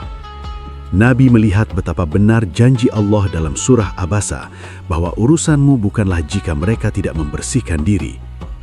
Kemenangan Islam diraih melalui barisan orang-orang yang tidak memiliki apa-apa di dunia, tapi memiliki segalanya di akhirat. Strategi dakwah Nabi pun berubah secara permanen menjadi inward-looking focus, yaitu memperkuat internal umat yang sudah beriman agar mereka menjadi magnet bagi orang lain secara alami. Inilah pelajaran strategis bagi gerakan dakwah di tahun 2026. Daripada menghabiskan seluruh energi mengejar validasi dari kaum elit yang angkuh, lebih baik fokus memberdayakan dan memuliakan mereka yang sudah tulus mencintai agama ini dengan segala keterbatasannya. Meskipun tidak bisa melihat dengan mata lahiriah, Abdullah bin Ummi Maktum adalah pendengar yang sangat tajam dan penghafal wahyu yang ulung. Dalam paragraf ini, dikisahkan bagaimana ia seringkali menghabiskan waktu malam bersama Rasulullah Shallallahu Alaihi Wasallam di Masjid Nabawi untuk mendengarkan ayat-ayat baru yang turun dari langit. Nabi Shallallahu Alaihi Wasallam memberinya waktu eksklusif ini sebagai bentuk kompensasi atas kejadian di Mekah. Sebuah momen intim di mana hanya ada suara Nabi yang membacakan wahyu dan Ibnu Ummi Maktum yang mendengarkannya dengan air mata yang terus mengalir membasahi janggutnya. Ia sering bertanya tentang detail deskripsi surga dan neraka, seolah-olah ia ingin melihat melalui mata Nabi apa yang tidak bisa ia lihat dengan matanya sendiri. Nabi Shallallahu Alaihi Wasallam dengan penuh kesabaran melukiskan keindahan akhirat melalui kata-kata yang begitu hidup dan puitis, memberikan penghiburan bagi jiwanya yang selama ini hidup dalam kegelapan dunia, namun rindu akan cahaya abadi di sisi Allah. Interaksi malam yang sangat personal ini merubah Ibnu Ummi Maktum menjadi sosok yang sangat bijaksana dan berwibawa di mata para sahabat lainnya. Paragraf ini menonjolkan bagaimana ia menggunakan ilmu yang didapatnya langsung dari lisan Nabi untuk menasehati para pejuang muda Islam. Ia sering berkata, "Aku tidak bisa melihat wajah kalian, tapi aku bisa merasakan getaran iman dalam suara kalian yang jujur." Ia mengajarkan bahwa kebutaan yang sejati adalah kebutaan hati dari mengingat Allah, sebuah hikmah yang didapatnya dari perenungan panjang atas surah Abasa. Kedekatannya dengan Nabi memberinya otoritas spiritual yang unik. Ia adalah saksi hidup bagaimana teguran Allah bisa merubah seorang nabi yang agung menjadi jauh lebih lembut dan peka. Di tahun 2026, fenomena ini mengajarkan kita pentingnya quality time antara guru dan murid. Memberikan perhatian penuh secara personal kepada mereka yang paling haus akan ilmu adalah bentuk sedekah yang paling tinggi nilainya, yang mampu merubah keterbatasan menjadi kekuatan cahaya yang menerangi umat. Di Madinah, Islam bukan hanya sebuah keyakinan pribadi, tapi juga sebuah sistem hukum yang mengatur keadilan sosial bagi seluruh lapisan masyarakat. Dalam paragraf ini, dikisahkan tentang sebuah momen hukum yang sangat penting ketika Abdullah bin Ummi Maktum bertanya kepada Nabi Shallallahu Alaihi Wasallam tentang kewajibannya sholat berjamaah di masjid dalam keadaan buta, sementara jalanan Madinah saat itu penuh dengan binatang buas dan lubang-lubang berbahaya. Awalnya, Nabi Shallallahu Alaihi Wasallam memberinya keringanan, rukhsah, untuk sholat di rumah karena alasan keselamatan fisik. Namun sesaat setelah ia berbalik untuk pergi, Nabi memanggilnya kembali dan bertanya dengan lembut, "Apakah engkau mendengar suara azan?" Ketika ia menjawab iya, Nabi berkata, "Maka penuhilah atau datanglah ke masjid." Keputusan ini bukan karena Nabi ingin memberatkannya, tapi justru karena Nabi ingin memberikan dignity atau martabat tertinggi kepadanya, bahwa ia tetaplah laki-laki mukalaf yang kuat dan tidak boleh merasa dipinggirkan dari pahala jamaah hanya karena kekurangan fisiknya. Keputusan hukum ini menjadi standar emas bagi perlindungan dan integrasi hak-hak kaum disabilitas dalam sejarah peradaban Islam. Paragraf ini mengeksplorasi dampak dari keputusan tersebut. Masyarakat Madinah kemudian secara gotong royong memastikan bahwa setiap jalan menuju masjid aman bagi orang buta. Hal ini mendorong terciptanya lingkungan yang aksesibel bagi semua orang tanpa kecuali. Nabi Shallallahu Alaihi Wasallam mengajarkan bahwa keadilan sejati bukanlah menyamakan semua orang secara fisik, tapi memberikan kesempatan yang sama untuk meraih pahala dan kontribusi sosial. Dengan mengharuskan Ibnu Ummi Maktum tetap aktif ke masjid, Nabi justru memaksanya untuk tetap bersosialisasi dan menjadi bagian dari pengambil kebijakan di tengah umat. Ini adalah bentuk pemberdayaan atau empowerment yang sangat modern, di mana orang dengan keterbatasan tidak disuruh berdiam diri di rumah dengan belas kasihan semu, tapi didorong untuk tetap berada di garis depan perjuangan umat dengan dukungan komunitas yang solid dan penuh empati. Waktu terus berlalu. Rasulullah Shallallahu Alaihi Wasallam telah wafat, meninggalkan warisan adab yang sempurna, dan tongkat kepemimpinan beralih ke tangan para khalifah. Namun, semangat yang ditanamkan Nabi dalam diri Ibnu Ummi Maktum tidak pernah padam sedikitpun. Dalam paragraf ini, kita melompat ke masa Khalifah Umar bin Khattab, di mana terjadi perang Qadisiyah yang legendaris melawan Kekaisaran Persia yang adidaya. Ibnu Ummi Maktum, yang saat itu sudah berusia sangat lanjut dan fisiknya mulai melemah, tetap bersikeras dengan kemauan baja untuk ikut serta dalam pasukan mujahidin. Di hadapan ribuan prajurit muda, ia berdiri dengan janggut putihnya yang terkena debu gurun, mengenakan baju besi lengkap yang berat. Ia ingat betul setiap huruf dalam surah Abasa. Ia ingin membuktikan sampai nafas terakhirnya bahwa ia adalah hamba yang datang dengan berlari dan rasa takut kepada Allah. Ia meminta kepada komandan pasukan, Sa'ad bin Abi Waqqas, untuk menempatkannya di posisi paling berbahaya namun paling mulia, sebagai pembawa panji tertinggi umat Islam di tengah kancah peperangan. Permintaan ini sempat membuat para sahabat ragu karena usianya dan kondisinya. Namun Ibnu Ummi Maktum meyakinkan mereka dengan logika iman yang tak terbantahkan. Paragraf ini menggambarkan suasana di kemah pasukan Islam sebelum pertempuran besar dimulai. Ia berdiri teguh dan berkata, "Berikan bendera itu padaku. Aku akan memegangnya erat-erat dan menjaganya. Aku tidak bisa melihat musuh, jadi aku tidak akan pernah punya alasan untuk lari atau mundur sedikit pun." Baginya, peperangan ini adalah momen melihat Allah yang sesungguhnya, melalui pengorbanan nyawa demi kehormatan agama yang telah memuliakannya. Ia ingin membuktikan kepada seluruh sejarah bahwa seorang pria yang dulu dianggap gangguan oleh para pembesar Quraisy, kini menjadi penjaga nyawa bagi panji Islam di hadapan imperium terbesar dunia. Di era modern 2026, keberaniannya ini memberikan pesan kuat bahwa usia dan keterbatasan fisik bukanlah alasan untuk berhenti berkontribusi. Selama nafas masih ada, panji kebenaran harus tetap dikibarkan setinggi mungkin dalam medan kehidupan masing-masing. Pertempuran Qadisiyah pecah dengan sangat dahsyat. Ribuan pedang beradu dan debu pekat menutupi pandangan mata.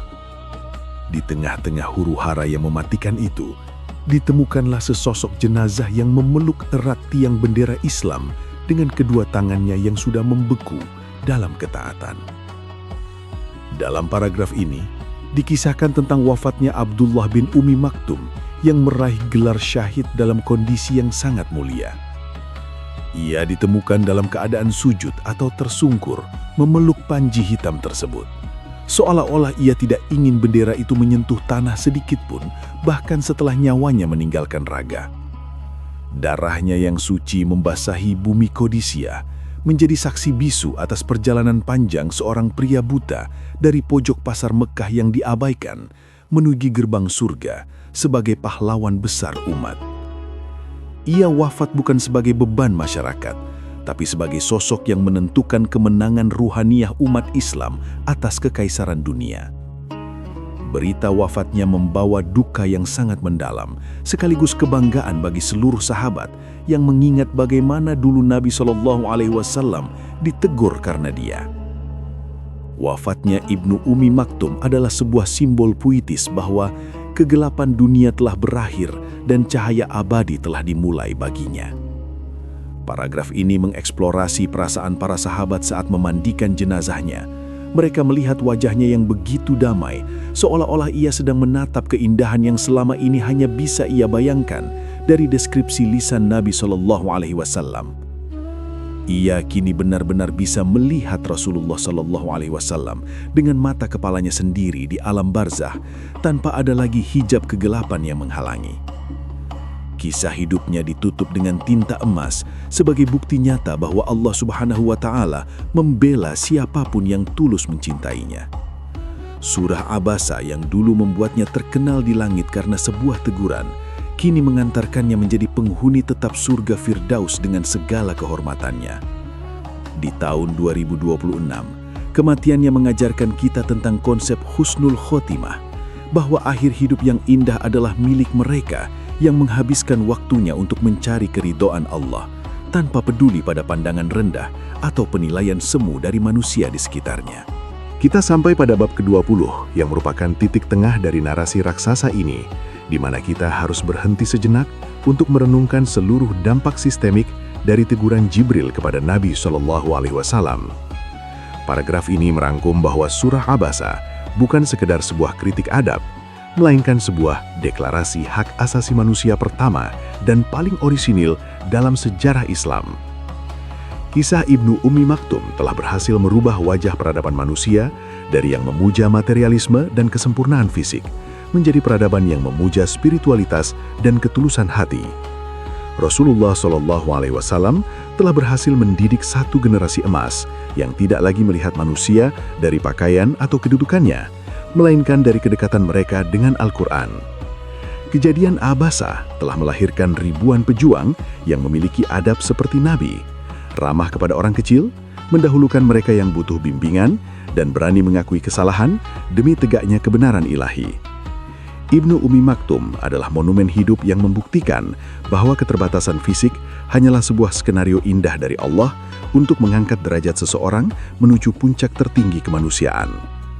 Pelajaran besar dari 20 bab ini bagi kita yang hidup di tahun 2026 adalah pentingnya memiliki hati yang sensitif terhadap teguran langit. Jika seorang nabi yang paling mulia, paling cerdas, dan paling maksum saja bersedia ditegur dan dikoreksi oleh Allah demi seorang pria buta dan miskin, maka siapa kita yang merasa terlalu hebat untuk menerima nasihat atau teguran? Kita diajarkan untuk selalu bermuka ceria dan memberikan prioritas kepada setiap jiwa yang datang mencari kebenaran, tanpa peduli seberapa kecil atau seberapa lemah mereka di mata dunia. Keberuntungan kita hari ini adalah memiliki akses pada kisah yang sangat jujur ini, agar kita tidak melakukan kesalahan yang sama dalam meremehkan sesama hamba Allah. Kita akan melanjutkan ke bab-bab selanjutnya, 21 hingga 40, untuk membedah lebih dalam tentang rincian hukum, tafsir-tafsir rahasia di balik diksi surah Abasa, dan bagaimana kisah ini menjadi kunci pembuka pintu surga bagi kita semua. Perjalanan ini masih panjang, dan setiap bab berikutnya akan semakin menggetarkan iman Anda dengan detail-detail yang belum pernah Anda dengar sebelumnya.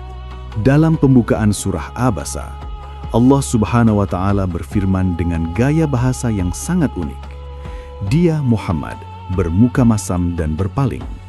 Penggunaan kata ganti orang ketiga atau ghaib dalam ayat ini merupakan sebuah rahasia sastra langit yang sangat dalam dan penuh kelembutan untuk menjaga perasaan Rasulullah SAW. Dalam paragraf yang panjang ini, kita membedah betapa Allah sangat mencintai nabinya. Meskipun sedang memberikan teguran yang sangat prinsipil, Allah tidak langsung memanggil dengan, "Wahai Muhammad, mengapa engkau bermuka masam?"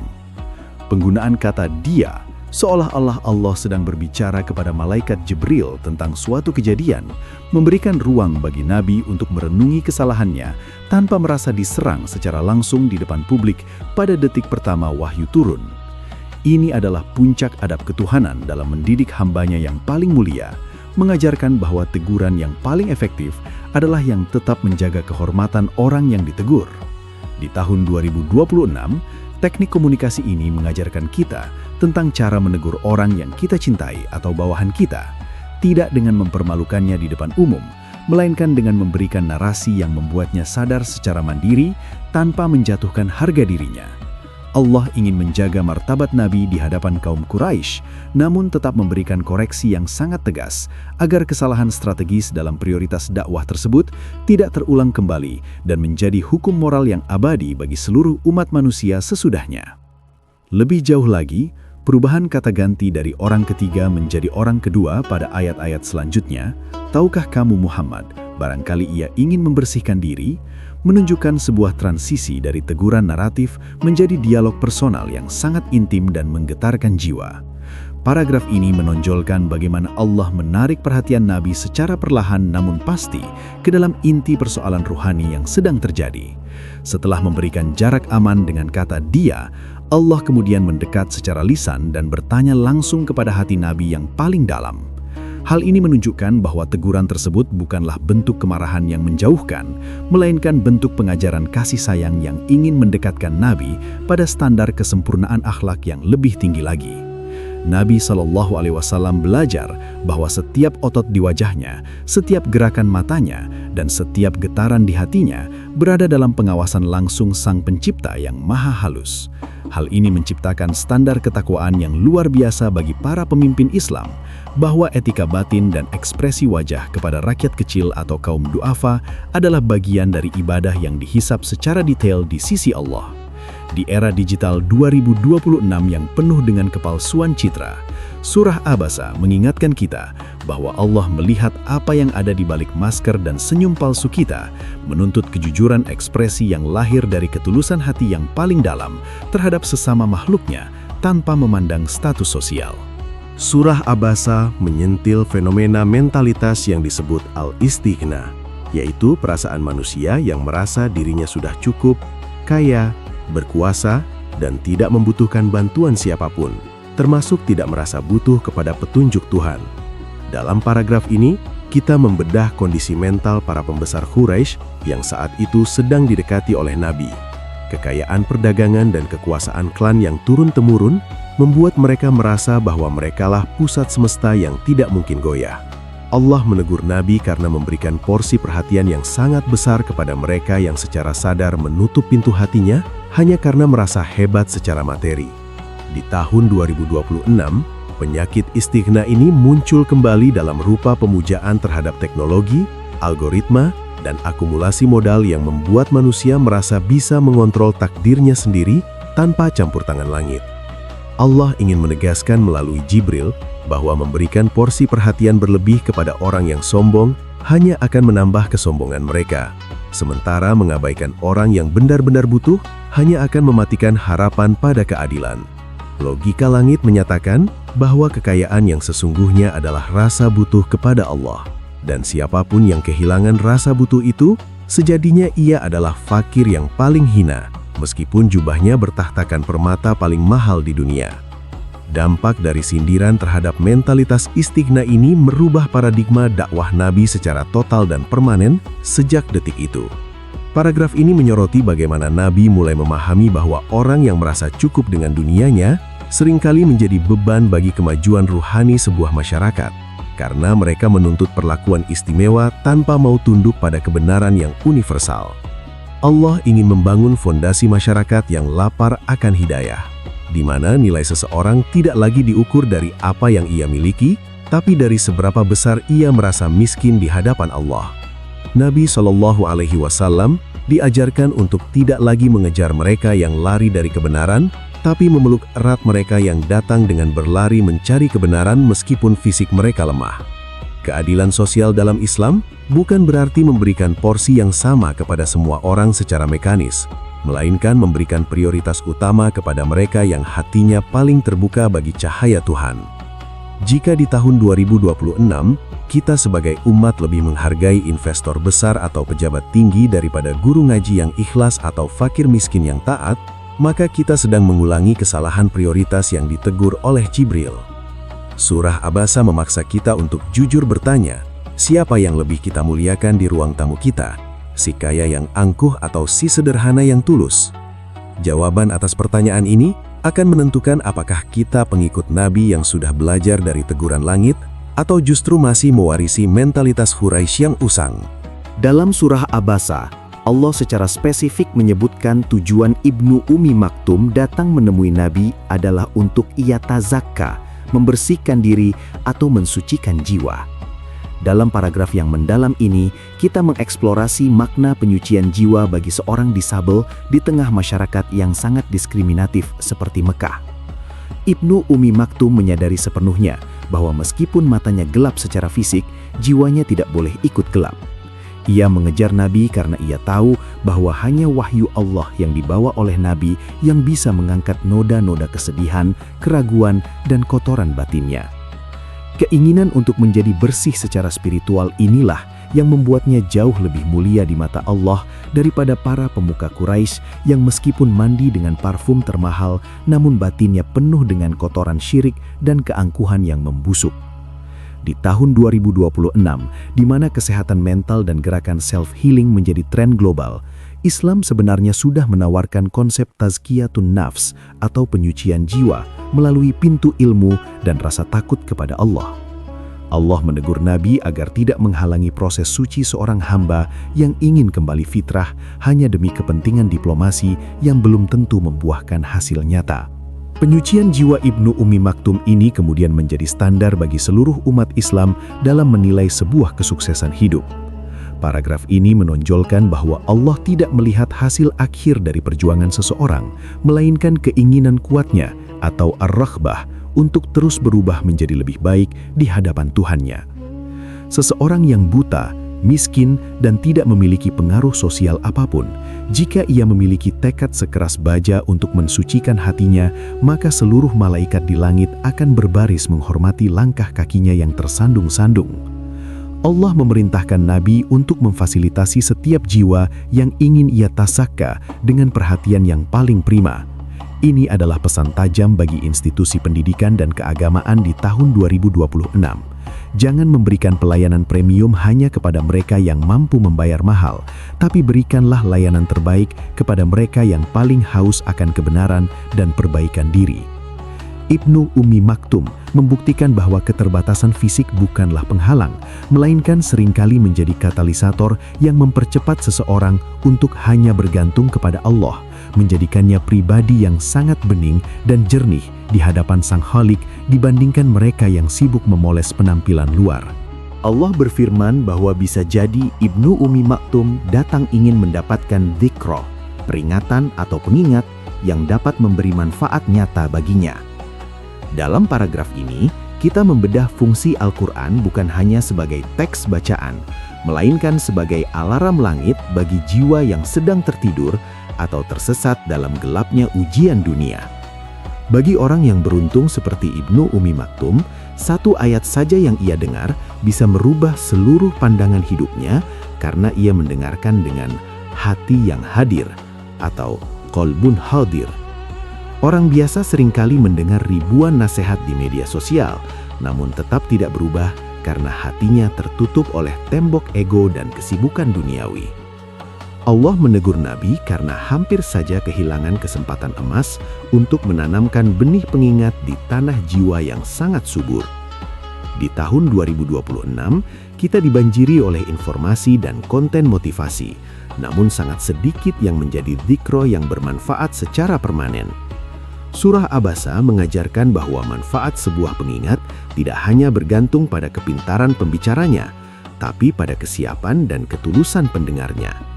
Seorang tunanetra yang tulus lebih berhak mendapatkan jatah waktu pengingat daripada seorang profesor yang sombong, karena bagi si buta, pengingat itu akan berubah menjadi amal, sedangkan bagi si sombong, pengingat itu hanya akan menjadi bahan perdebatan intelektual yang sia-sia. Lebih jauh lagi, pengingat atau dzikra ini diposisikan sebagai hak asasi spiritual yang paling dasar bagi setiap mukmin tanpa terkecuali.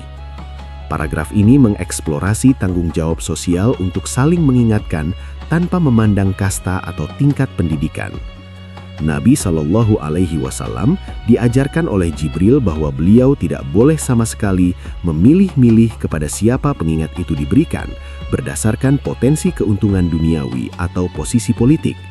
Setiap manusia memiliki porsi cahaya yang sama di hadapan wahyu Tuhan.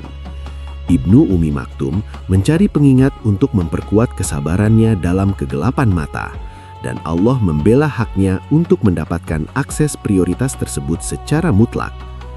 Ini memberikan pelajaran berharga bagi para konten creator muslim dan pendakwah di tahun 2026. Buatlah konten yang benar-benar bisa menyentuh batin rakyat jelata, yang menguatkan mereka yang sedang terpuruk, bukan hanya konten yang sekedar mengejar algoritma kaum elit atau tren populer.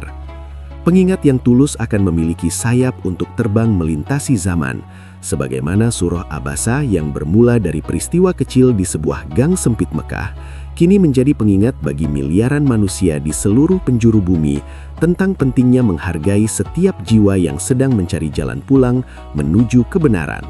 Diksi yas'a, berlari atau berusaha dengan sungguh-sungguh, yang disematkan Allah kepada Ibnu Ummi Maktum dalam surah Abasa, adalah sebuah medali kehormatan yang abadi. Dalam paragraf ini, kita mencoba membayangkan secara fisik betapa sulitnya seorang buta berlari di jalanan Mekah yang berbatu, berdebu, dan penuh rintangan demi menemui Nabi. Allah mengabadikan setiap langkah kaki yang tersandung, setiap nafas yang tersengal karena terburu-buru, dan setiap rabaan tangannya pada dinding rumah untuk mencari arah. Allah ingin menunjukkan kepada semesta bahwa usaha yang berat dari orang kecil memiliki nilai yang jauh melampaui kemudahan yang dimiliki orang-orang besar. Di tahun 2026, banyak orang mencari spiritualitas instan melalui aplikasi atau meditasi singkat tanpa perjuangan fisik dan batin yang berarti. Namun, kisah Ibnu Ummi Maktum mengajarkan bahwa keberuntungan spiritual tertinggi hanya diraih oleh mereka yang mau berlari menuju Allah meskipun kaki mereka pincang atau mata mereka buta. Allah sangat menghargai effort atau upaya seorang hamba. Semakin berat ujian fisiknya dalam mendekat kepada agama, semakin besar perhatian seluruh penduduk langit kepadanya. Teguran kepada Nabi adalah bukti konkret bahwa Allah tidak akan pernah membiarkan perjuangan hambanya yang bersungguh-sungguh itu berakhir dengan pengabaian atau kekecewaan. Paragraf ini menonjolkan kontras yang sangat tajam antara gerak fisik dan gerak ruhani dalam pandangan Tuhan. Ibnu Ummi Maktum mungkin bergerak lambat secara fisik di mata manusia karena kebutaannya, namun secara ruhani ia sedang melaju dengan kecepatan cahaya menuju ridha Allah Subhanahu wa Ta'ala. Sementara para pemuka Quraisy yang duduk tenang di atas permadani sutra, sejatinya mereka sedang berlari menjauh dari kebenaran dengan kecepatan yang sama. Allah menegur Nabi agar tidak terpaku pada diamnya para pembesar yang angkuh, tapi perhatikanlah larinya si pria buta yang penuh cinta. Ini adalah instruksi etika bagi kita semua di tahun 2026. Jangan hanya melihat hasil akhir yang tampak hebat, tapi hargailah setiap tetes keringat proses dan perjuangan seseorang dalam belajar agama. Seorang mu'allaf yang terbata-bata membaca Al-Fatihah sedang berlari di hadapan Allah lebih cepat daripada seorang hafiz yang sombong dengan hafalannya. Semangat yas'a adalah ruh dari setiap ibadah. Ia adalah bukti nyata bahwa cinta kita kepada Allah bukan sekadar kata-kata manis di bibir, tapi sebuah gerakan nyata yang penuh dengan pengorbanan. Surah Abasa memastikan bahwa tidak akan ada satupun pengorbanan dari mereka yang berjuang mendekat kepada Allah yang akan disia-siakan. Bahkan seorang nabi pun ditegur secara terbuka jika sampai kurang memberikan apresiasi terhadap perjuangan tulus tersebut. Allah menyifati Ibnu Ummi Maktum dengan kalimat yang sangat mulia, yaitu wa huwa yakhsha, sedangkan ia merasa takut kepada Allah. Dalam paragraf ini, kita membedah bahwa rasa takut yang dimaksud bukanlah ketakutan yang melumpuhkan seperti takut pada ancaman manusia, melainkan khasyah, sebuah rasa takut yang lahir dari pengaguman yang dalam dan cinta yang luar biasa kepada keagungan Allah. Ibnu Ummi Maktum takut jika sisa umurnya habis tanpa ia sempat mengenal Tuhannya lebih dalam. Ia takut jika ia tidak sempat bertaubat atas segala kekhilafannya karena kebutaannya. Rasa takut positif inilah yang menjadi mesin utama yang menggerakkan langkahnya menemui Nabi di tengah resiko sosial yang besar. Allah menegur Nabi agar jangan sampai kesibukan diplomatik yang tampak penting membuat beliau mengabaikan seorang hamba yang sedang bergetar jiwanya karena merindukan Allah. Di tahun 2026, dunia dipenuhi dengan rasa takut akan kehilangan harta, jabatan, atau popularitas, FOMO. Namun sangat sedikit yang memiliki rasa takut akan kehilangan koneksi dengan Sang Pencipta. Surah Al-Basa mengembalikan orientasi rasa takut kita, bahwa satu-satunya ketakutan yang bermartabat dan membawa keberuntungan abadi adalah rasa takut yang membuat kita semakin berlari mendekat kepadanya, bukan menjauh. Karakter Yahsya inilah yang menjadikan seseorang menjadi VVIP di mata penduduk langit, meskipun ia gelandangan di bumi. Paragraf ini mengeksplorasi bagaimana rasa takut tersebut merubah Ibnu Ummi Maktum menjadi pribadi yang sangat sensitif terhadap setiap getaran wahyu yang turun. Seseorang yang memiliki khasyah akan sangat mudah diarahkan, dididik, dan dibentuk karakternya. Sangat berbeda dengan para penguasa Quraisy yang hatinya sudah mati rasa karena kesombongan. Allah ingin menginvestasikan waktu dan energinya kepada lahan yang subur seperti hati Ibnu Ummi Maktum ini. Pelajaran besar bagi para pendidik, orang tua, dan pemimpin di tahun 2026. Berikanlah perhatian lebih kepada anak atau murid yang memiliki rasa hormat dan takut akan berbuat salah, karena merekalah yang akan menjadi penjaga nilai-nilai luhur di masa depan.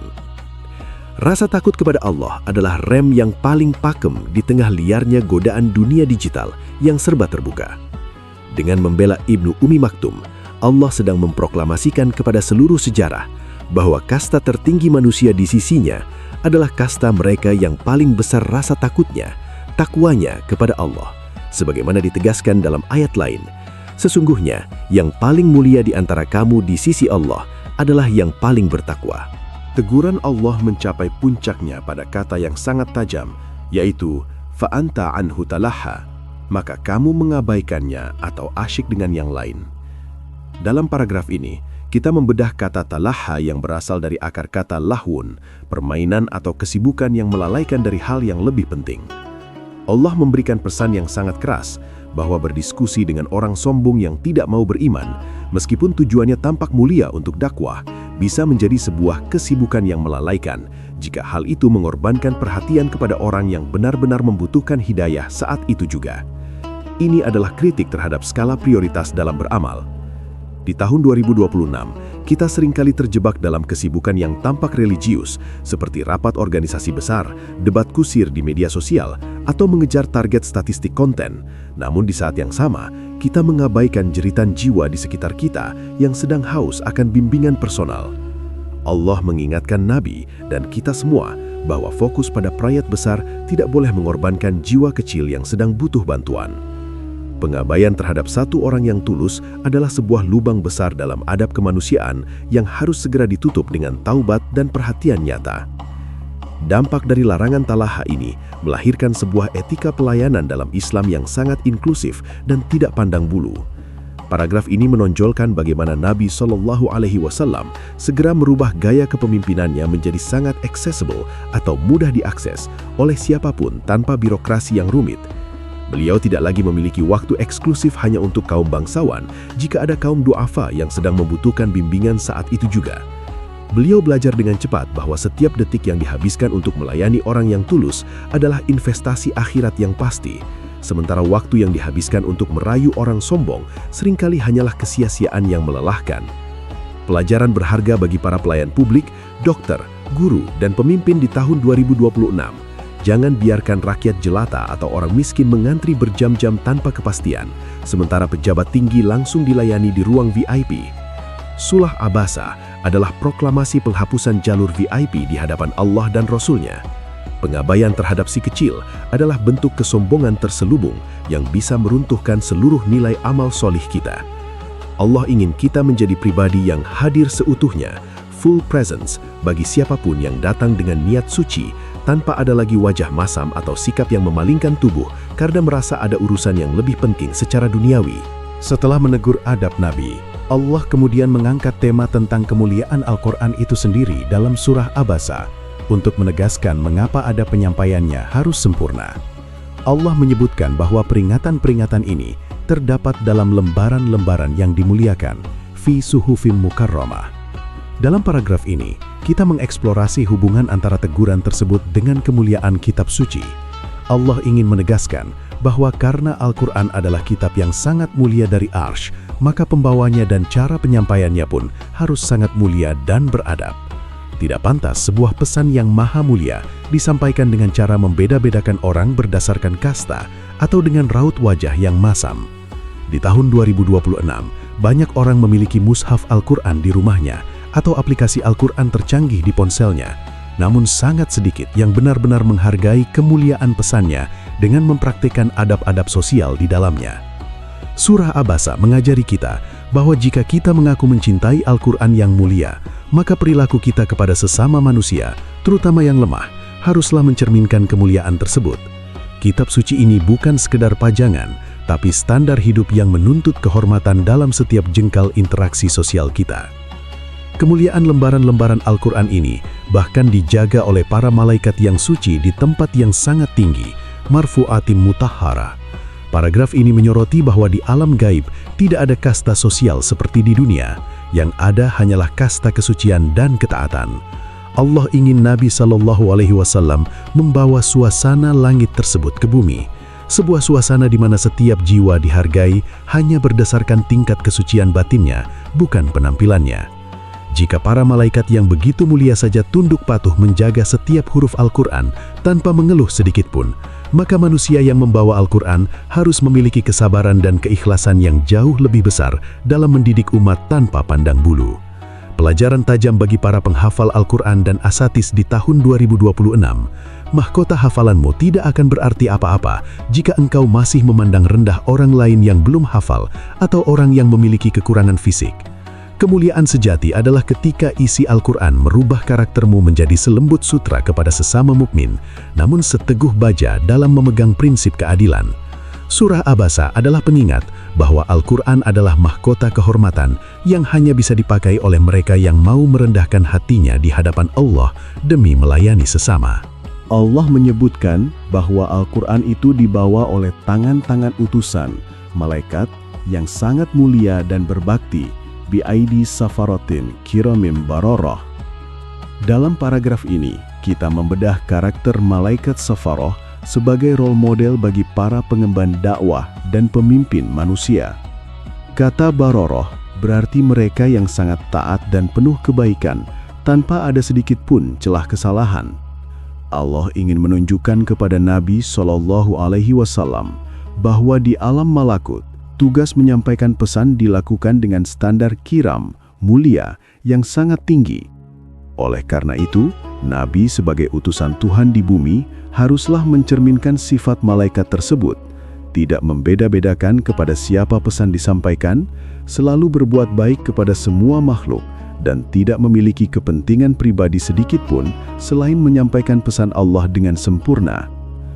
Di tahun 2026, kita semua diajak untuk meniru sifat safaroh ini dalam profesi apapun yang kita geluti. Menjadi utusan yang berintegritas, yang melayani setiap orang dengan standar kemuliaan batin, bukan karena mengharap imbalan duniawi atau melihat posisi jabatan orang yang sedang dilayani.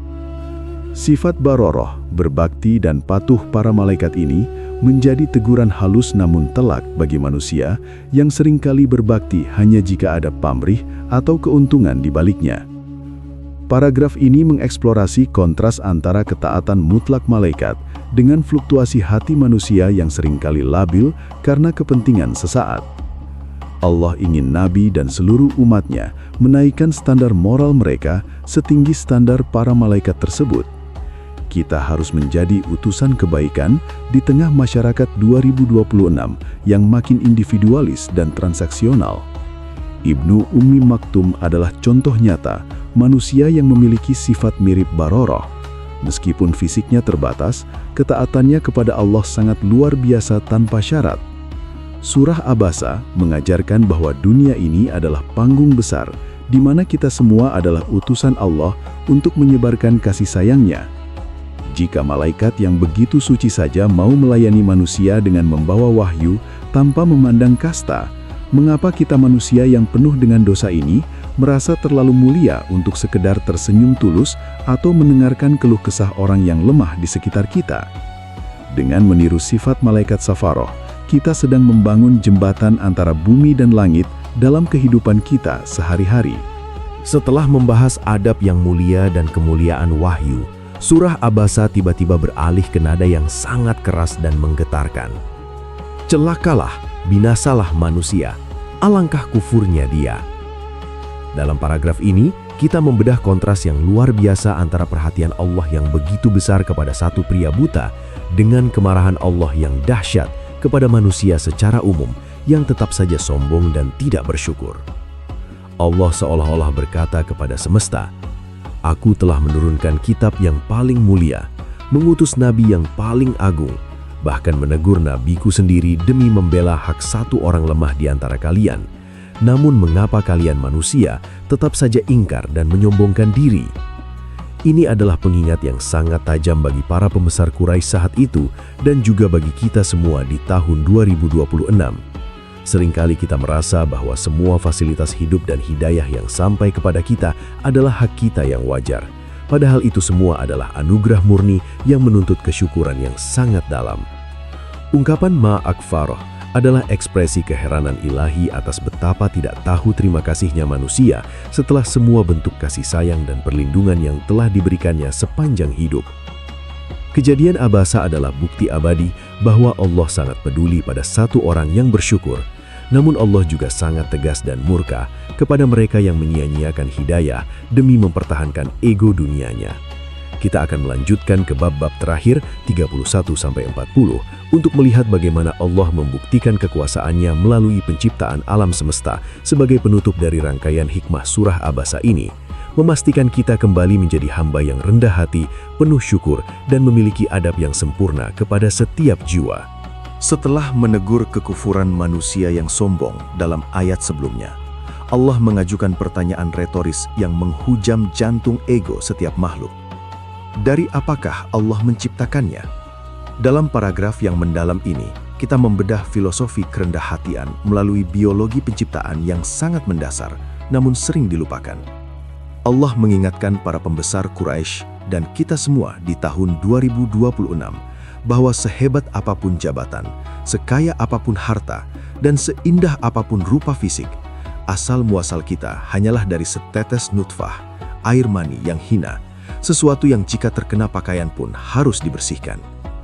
Allah ingin Nabi Shallallahu Alaihi Wasallam menyampaikan pesan ini sebagai penawar racun kesombongan yang sempat menghalangi perhatian beliau kepada Ibnu Ummi Maktum.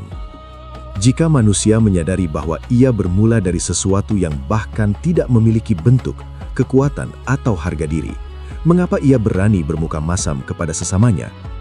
Ibnu Ummi Maktum mungkin buta, namun ia diciptakan dari bahan yang sama dengan para raja. Kesadaran akan titik nol penciptaan ini adalah kunci untuk meruntuhkan tembok kasta. Di era teknologi rekayasa genetika 2026, Surah Abasa tetap relevan untuk mengingatkan bahwa kedaulatan penciptaan tetap di tangan Allah, dan manusia hanyalah penerima amanah yang seharusnya penuh dengan rasa syukur, bukan keangkuhan yang mematikan rasa empati. Proses penciptaan dari nutfah ini diikuti dengan fase faqaddarahu, lalu Allah menentukannya dengan ukuran yang sangat teliti. Paragraf ini menyoroti bahwa setiap detail fisik manusia, termasuk kebutaan Ibnu Ummi Maktum, berada dalam takdir dan ukuran yang sangat presisi dari Sang Pencipta. Allah tidak sedang salah desain ketika menciptakan seseorang dengan disabilitas. Justru Allah sedang memberikan peran spesifik dalam drama kehidupan ini untuk menguji adab manusia lainnya. Allah menentukan rezeki, ajal, kecerdasan, dan kemampuan setiap individu sesuai dengan hikmahnya yang maha luas. Teguran kepada Nabi mempertegas bahwa kita tidak boleh menghakimi hasil akhir atau fisik atau status tanpa menghormati penentu ukuran, yaitu Allah. Di tahun 2026, ketika standar kecantikan dan kesempurnaan fisik dipaksakan secara masif oleh media sosial, ayat ini membebaskan jiwa kita bahwa kemuliaan tidak terletak pada simetri wajah atau ketajaman mata, melainkan pada seberapa baik kita menjalankan peran yang telah ditentukan oleh Allah dengan penuh ketaatan dan kesabaran. Setiap sel dalam tubuh kita adalah saksi bahwa kita hanyalah hamba yang diatur, maka sangatlah aneh jika seorang hamba merasa lebih tinggi dari hamba lainnya hanya karena perbedaan ukuran duniawi yang bersifat sementara. Allah berfirman bahwa setelah menciptakan manusia dengan ukuran yang tepat, Dia kemudian memudahkan jalannya. Tsummas sabila yassarah. Dalam paragraf ini, kita mengeksplorasi makna kemudahan dalam konteks Ibnu Ummi Maktum yang tunanetra. Meskipun jalannya di dunia tampak sangat sulit secara fisik karena kebutaan, Allah justru memudahkan jalan ruhaninya menuju surga melalui ketulusan hati. Allah memudahkan lidahnya untuk berzikir, memudahkan hatinya untuk menerima iman tanpa perdebatan, dan memudahkan langkahnya menuju majelis Nabi meskipun harus meraba dinding. Seringkali apa yang dianggap manusia sebagai hambatan fisik justru merupakan fasilitas spiritual yang Allah berikan agar hamba tersebut tidak tersesat oleh gemerlap dunia yang menipu. Allah menegur Nabi agar memperhatikan mereka yang jalannya menuju akhirat sedang dimudahkan oleh Allah, meskipun secara lahiriah mereka tampak menderita dan terpinggirkan. Di tahun 2026, kita belajar bahwa fasilitas hidup yang serba instan dan canggih bukan jaminan kemudahan jalan menuju ridho Allah. Justru perjuangan dalam keterbatasan seringkali menjadi jalan tol spiritual yang paling cepat mengantarkan kita pada kemuliaan yang sesungguhnya di hadapan Sang Khalik. Kemudahan jalan ini juga mencakup jalan keluar dari rahim menuju dunia, jalan mencari rezeki, dan jalan hidayah bagi siapapun yang mencarinya dengan jujur. Paragraf ini menonjolkan keadilan Allah yang absolut. Dia tidak membiarkan manusia berjalan sendirian dalam kegelapan tanpa kompas wahyu. Bagi para pemimpin Quraisy, jalan hidayah sudah dibukakan lebar-lebar melalui kehadiran Nabi di depan mata mereka. Namun mereka memilih untuk mempersulit diri dengan belenggu kesombongan. Sementara Ibnu Ummi Maktum dengan segala keterbatasannya menemukan kemudahan akses ke langit karena ia memiliki niat yang tulus untuk membersihkan diri. Pelajaran bagi kita di tahun 2026, jika kita merasa hidup ini terasa sangat sempit dan sulit, Periksalah hubungan kita dengan Allah. Mungkin kita sedang mencoba berjalan di luar jalur syariat yang telah Dia mudahkan. Surah Abasa memberikan kepastian bahwa setiap jiwa yang ingin mendekat kepadanya pasti akan diberikan jalan kemudahan, asalkan ia mau melangkah dengan rasa takut dan harap, bukan dengan merasa sudah cukup dengan dirinya sendiri. Alur surah Abasah membawa kita pada realitas yang tak terelakkan oleh siapapun. Kematian dan liang lahat, thumma amatahu fa'akbarah. Dalam paragraf ini, kita merenungkan bahwa pada akhirnya, Nabi Muhammad SAW, para pembesar Quraisy yang sombong, dan Ibnu Ummi Maktum yang buta, semuanya akan menemui titik akhir yang sama, tanah. Allah menyebutkan bahwa Dialah yang mematikan, dan Dia pula yang memerintahkan untuk menguburkan manusia di dalam tanah sebagai bentuk penghormatan terakhir bagi jasad. Kuburan adalah tempat penyetaraan kasta yang paling mutlak dan jujur.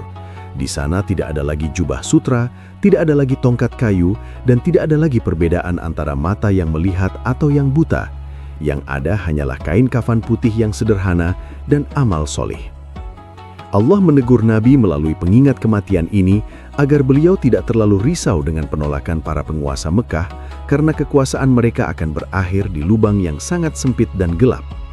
Di tahun 2026, pengingat ini adalah rem darurat bagi ambisi duniawi kita yang tak terbatas, mengingatkan bahwa satu-satunya properti yang pasti kita miliki selamanya adalah tanah berukuran 2 kali 1 meter. Proses penguburan, akbarah, adalah tanda kasih sayang Allah agar jasad manusia tidak terhina setelah wafat, sebuah kemuliaan yang tidak diberikan kepada makhluk lain secara hukum syariat. Paragraf ini mendalami hikmah di balik ayat ini. Allah menjaga martabat manusia bahkan ketika ruh sudah meninggalkan jasadnya. Jika Allah begitu peduli pada jasad manusia yang sudah mati dengan menyuruh menguburkannya dengan cara yang baik, betapa lebih besar lagi kepedulian Allah pada martabat manusia yang masih hidup, terutama mereka yang lemah dan buta, seperti Ibnu Ummi Maktum.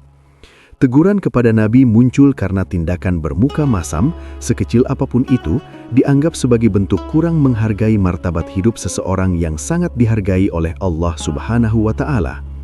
Di era digital 2026 yang seringkali tidak menghargai privasi dan kehormatan orang lain melalui bullying atau fitnah, Surah Abasa menuntut kita untuk memperlakukan setiap manusia dengan kemuliaan tertinggi, baik saat mereka bernafas maupun saat mereka telah berpulang ke haribauan Tuhan, karena setiap dari kita adalah tamu yang sedang menunggu giliran untuk masuk ke dalam perut bumi. Allah menutup siklus kehidupan biologis dengan janji kebangkitan yang pasti.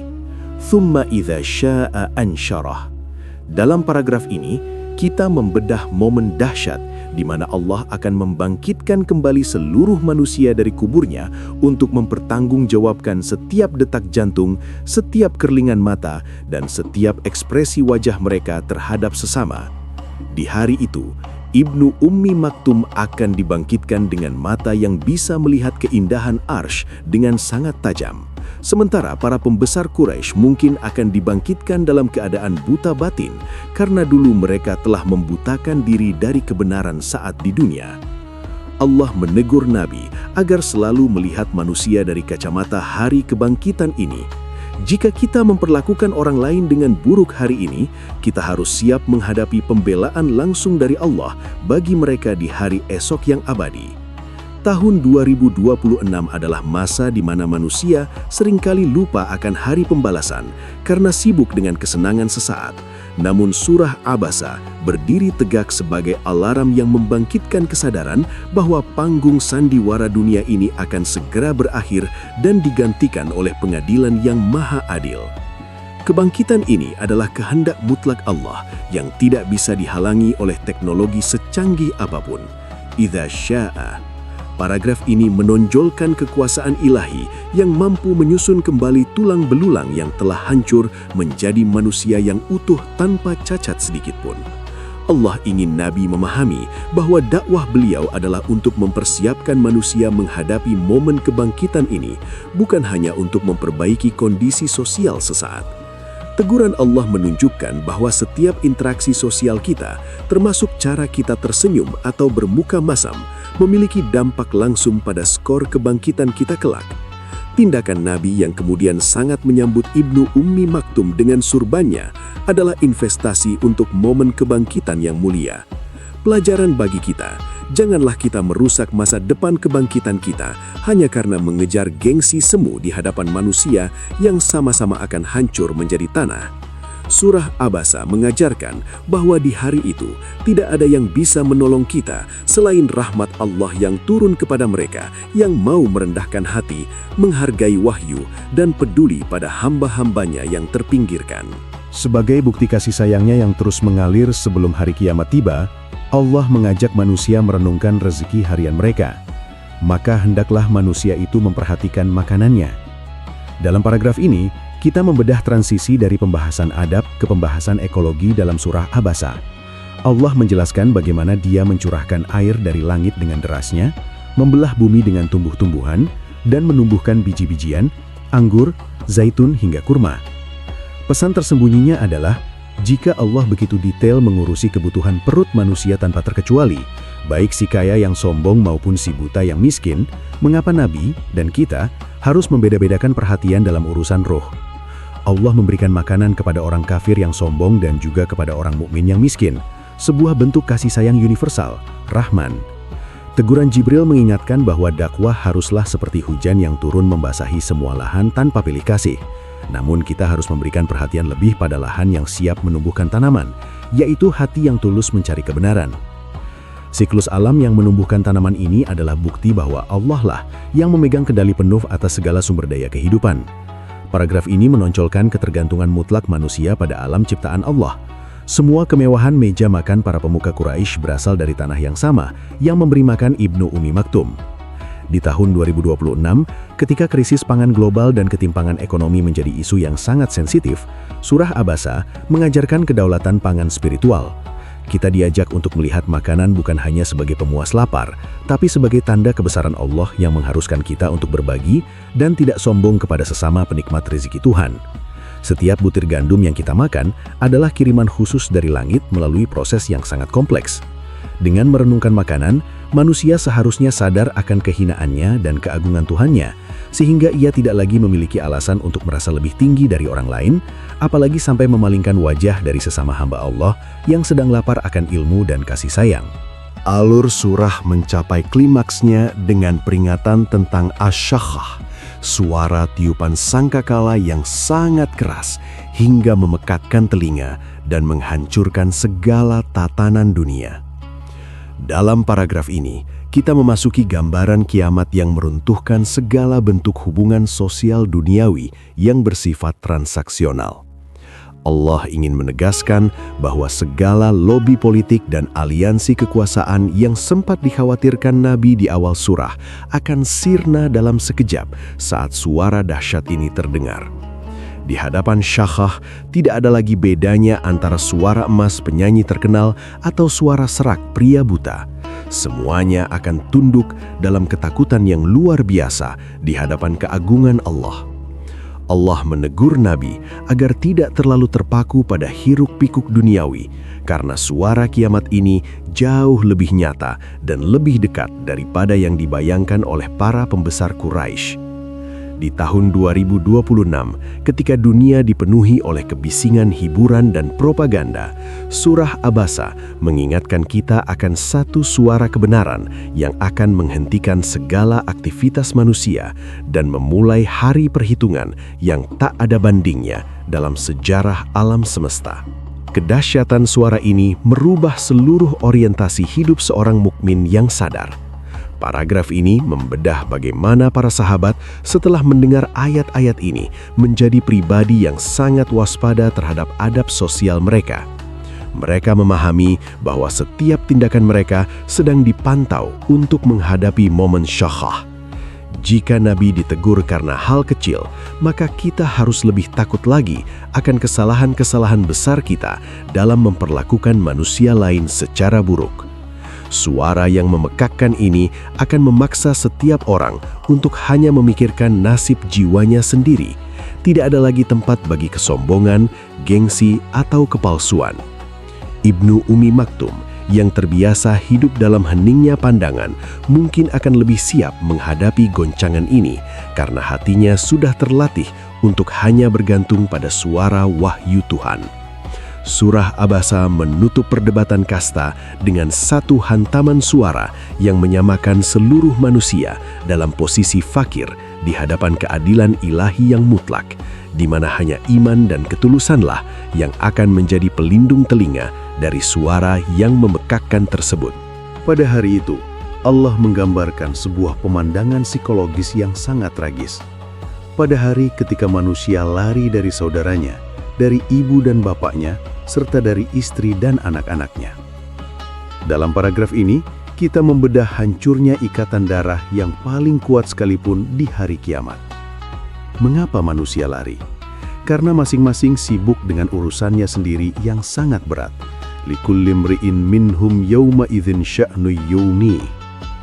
Allah ingin Nabi dan kita semua menyadari bahwa orang-orang besar Quraisy yang dulu beliau kejar hidayahnya itu di hari kiamat nanti tidak akan mempedulikan beliau sedikit pun. Mereka bahkan akan lari dari keluarga mereka sendiri demi menyelamatkan diri. Sebaliknya, orang-orang seperti Ibnu Ummi Maktum yang tulus justru akan menjadi saudara sejati yang saling mencari di surga kelak. Teguran Allah memperingatkan agar kita tidak mengorbankan prinsip adab demi orang-orang yang pada akhirnya akan meninggalkan kita di saat yang paling kita butuhkan. Di tahun 2026, ayat ini mengingatkan kita untuk membangun ikatan iman yang melampaui ikatan biologis atau kepentingan materi, karena hanya imanlah yang tetap bertahan di hari yang paling berat tersebut. Ketidakpedulian sosial di hari kiamat adalah kontras yang sangat ironis dari perintah kepedulian sosial di dunia. Paragraf ini menonjolkan betapa pentingnya kita saling mempedulikan sekarang sebelum hari pelarian itu tiba. Nabi SAW diajarkan untuk mempedulikan Ibnu Ummi Maktum karena di akhirat nanti setiap kebaikan kecil tersebut akan menjadi pembela di hadapan Allah. Jika di dunia kita memalingkan wajah dari orang lemah, maka di akhirat kita akan mendapati semua orang, termasuk keluarga kita, memalingkan wajah dari kita dalam ketakutan. Pelarian manusia dari keluarganya menunjukkan betapa dahsyatnya beban dosa dan hisab yang harus ditanggung sendirian. Tidak ada lagi ruang untuk basa-basi diplomatik, pencitraan politik, atau pembelaan klan. Surah Abasa memberikan perspektif yang sangat jernih bahwa investasi terbaik adalah pada hamba-hamba Allah yang membantu kita mengingatnya, bukan pada mereka yang hanya memanfaatkan kita untuk kepentingan dunia mereka yang fana. Inilah puncak dari revolusi adab Islam, bahwa kita harus mencintai dan menghargai manusia semata-mata karena Allah, bukan karena apa yang bisa mereka berikan secara materi kepada kita. Namun di tengah kengerian itu, ada sekelompok manusia yang wajahnya digambarkan Allah sebagai musfirah, berseri-seri, tertawa dan gembira. Dalam paragraf ini, kita membayangkan wajah Ibnu Ummi Maktum di hari itu. Wajah yang dulunya diabaikan oleh para pembesar Mekah, kini menjadi wajah yang paling bercahaya dan penuh kemenangan di hadapan semesta. Kegembiraan mereka lahir karena mereka telah lulus ujian adab dan iman selama di dunia yang penuh fitnah. Mereka adalah orang-orang yang ketika di dunia selalu bermuka ceria kepada hamba-hamba Allah yang lemah, maka Allah membalasnya dengan wajah yang abadi keceriaannya di akhirat. Teguran Allah kepada Nabi SAW adalah untuk menjamin agar Nabi dan seluruh umatnya memiliki wajah musfirah ini. Setiap kali kita tersenyum tulus kepada orang miskin atau menghormati orang disabilitas dengan penuh kasih, kita sedang menabung cahaya untuk wajah kita di hari kiamat. Di tahun 2026, ayat ini adalah harapan besar bagi siapapun yang merasa lelah berbuat baik, bahwa setiap keikhlasan yang tersembunyi akan berbuah tawa kemenangan yang tak pernah berakhir. Wajah yang tertawa dan penuh kegembiraan adalah balasan kontan atas segala kesedihan, penghinaan, dan pengorbanan selama di dunia. Paragraf ini menonjolkan kaitan erat antara wajah masam di awal surah dengan wajah tertawa di akhir surah. Allah ingin merubah orientasi wajah kita dari keangkuhan duniawi menjadi kebahagiaan sejati di akhirat.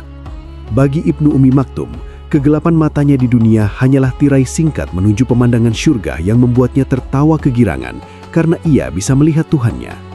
Sebaliknya, bagi para penguasa Quraisy yang sombong, tawa mereka di dunia akan berubah menjadi tangisan yang memilukan. Surah Abasa mengajarkan bahwa standar kecantikan yang sejati adalah cahaya iman yang memancar dari wajah seseorang yang ridho kepada ketetapan Allah dan mencintai hamba-hambanya. Inilah wajah-wajah yang akan disambut oleh para malaikat dengan ucapan salam sejahtera. Wajah-wajah yang akan menatap keindahan wajah Allah tanpa ada lagi hijab kesedihan yang menghalangi. Sebagai kontras yang sangat mengerikan, Allah menggambarkan kelompok kedua, wajah-wajah yang tertutup debu kehinaan, ghabarah, dan ditutupi oleh kegelapan yang pekat, tarhaquha qatarah. Dalam paragraf ini, kita merenungkan nasib para pembesar Quraisy yang dulu diprioritaskan Nabi, namun tetap memilih ingkar karena sombong. Wajah-wajah yang dulunya sangat menjaga citra, harga diri, dan glowing dengan minyak wangi mahal di dunia, kini dihina oleh Allah dengan debu kehinaan yang tak bisa dibersihkan. Kegelapan yang menutupi wajah mereka adalah cerminan akurat dari kegelapan hati mereka yang dulu sombong dan sengaja menolak hidayah demi mempertahankan kasta. Allah ingin menunjukkan bahwa palingan wajah manusia kepada kebenaran di dunia akan berujung pada palingan wajah Allah dari mereka di hari akhirat. Inilah akhir tragis dari mereka yang disebut sebagai Al-Kafaratul Fajarah, orang-orang kafir lagi durhaka. Teguran Jibril di awal surah adalah upaya penyelamatan agar kita tidak berakhir dalam kelompok yang wajahnya gelap gulita ini. Kegelapan wajah ini bukan karena kotoran fisik semata, melainkan karena beban dosa yang sangat berat dan rasa putus asa yang mendalam. Paragraf ini mendalami makna psikologis dari kegelapan tersebut. Ia adalah rasa malu yang luar biasa di hadapan Sang Pencipta semesta alam. Mereka yang dulu bermuka masam kepada para pencari hidayah seperti Ibnu Ummi Maktum, kini harus menanggung wajah yang paling buruk dan terhina di seluruh alam semesta. Surah Abasa menutup tirainya dengan sebuah peringatan keras bahwa status sosial, kekayaan, dan pengaruh di dunia 2026 tidak akan bisa menghapus debu kehinaan di akhirat jika tidak disertai dengan iman yang tulus dan adab yang mulia kepada sesama. Pelajaran terakhir bagi kita, janganlah kita tertipu oleh wajah-wajah sempurna di dunia yang ternyata menyimpan kegelapan batin, dan janganlah kita meremehkan wajah-wajah sederhana yang mungkin berdebu karena kerja keras dan ibadah, namun menyimpan cahaya surga di baliknya. Akhir dari surah Abasa adalah sebuah garis pemisah yang sangat tegas antara keselamatan abadi dan kehancuran yang menyedihkan. Kita sampai pada bab terakhir dari perjalanan panjang 40 bab ini. Kisah teguran Jibril kepada Rasulullah SAW dalam surah Abasa adalah sebuah masterclass adab yang merubah jalannya sejarah peradaban Islam dan kemanusiaan secara global. Dalam paragraf ini, kita menyimpulkan bahwa Islam hadir bukan untuk merendahkan Nabi, tapi untuk mengangkat derajat kemanusiaan ke tingkat yang paling suci melalui koreksi adab. Rasulullah SAW dengan segala kemuliaannya telah memberikan teladan bagaimana menerima teguran dengan lapang dada dan merubahnya menjadi energi kasih sayang yang tak terbatas kepada kaum duafa. Beliau telah mendidik kita bahwa di hadapan Allah, seorang Ibnu Ummi Maktum adalah saudara sejati yang harus dimuliakan. Dan para penguasa sombong adalah ujian dakwah yang harus dihadapi dengan prinsip yang teguh, tanpa harus mengorbankan martabat orang beriman lainnya. Kisah ini adalah tentang pembelaan Allah yang maha dahsyat kepada mereka yang seringkali dilupakan oleh dunia, namun sangat dikenal oleh penduduk langit. Warisan surah Abasa bagi kita di tahun 2026 adalah sebuah panggilan suci untuk menjadi pribadi yang egaliter spiritual. Kita diajak untuk meruntuhkan tembok-tembok kasta dalam hati kita, menyambut setiap orang yang mencari kebenaran dengan wajah berseri, dan selalu ingat bahwa setiap interaksi sosial kita sedang dipantau langsung oleh Arsy. Ibnu Ummi Maktum telah berpulang membawa syahadah yang mulia, namun semangatnya tetap hidup dalam setiap ayat surah Abasa yang kita baca hingga hari ini. Semoga melalui narasi 40 bab ini, hati kita menjadi lebih lembut, adab kita menjadi lebih mulia kepada sesama, dan wajah kita kelak termasuk dalam golongan wajah-wajah yang bercahaya di hari kiamat. Mari kita tutup lembaran sejarah ini dengan janji pada diri sendiri untuk tidak pernah lagi memalingkan wajah atau bermuka masam kepada siapapun yang membutuhkan bantuan kita. Karena mungkin di balik sosok sederhana itu terdapat kekasih langit yang kehadirannya mengundang turunnya rahmat dan hidayah Allah ke dalam seluruh aspek kehidupan kita. Sahabat beriman, 40 bab perjalanan spiritual ini telah kita lalui untuk menyelami samudera hikmah di balik teguran langit yang sangat berharga. Kisah ini adalah bukti mutlak bahwa Islam adalah agama cinta, keadilan, dan penghormatan setinggi-tingginya kepada setiap jiwa manusia, tanpa memandang harta atau fisik. Jika rangkaian kisah ini telah menggetarkan hati dan menambah kecintaan Anda kepada adab Rasulullah Shallallahu Alaihi Wasallam, mohon dukung dakwah kami dengan cara klik tombol subscribe dan nyalakan lonceng notifikasi, agar Anda selalu mendapatkan konten Islami yang mendalam setiap hari. Berikan like, tinggalkan jejak di kolom komentar dengan doa, "Ya Allah, karuniakanlah aku adab yang mulia." Dan share video ini kepada keluarga serta orang-orang yang Anda cintai. Setiap dukungan Anda sangat berarti untuk menebarkan cahaya hidayah ini ke seluruh penjuru dunia. Semoga Allah mengumpulkan kita semua bersama Rasulullah Shallallahu Alaihi Wasallam dan para sahabat mulia seperti Ibnu Ummi Maktum di surga Firdaus yang abadi kelak. Amin ya Rabbal Alamin. Wassalamualaikum warahmatullahi wabarakatuh.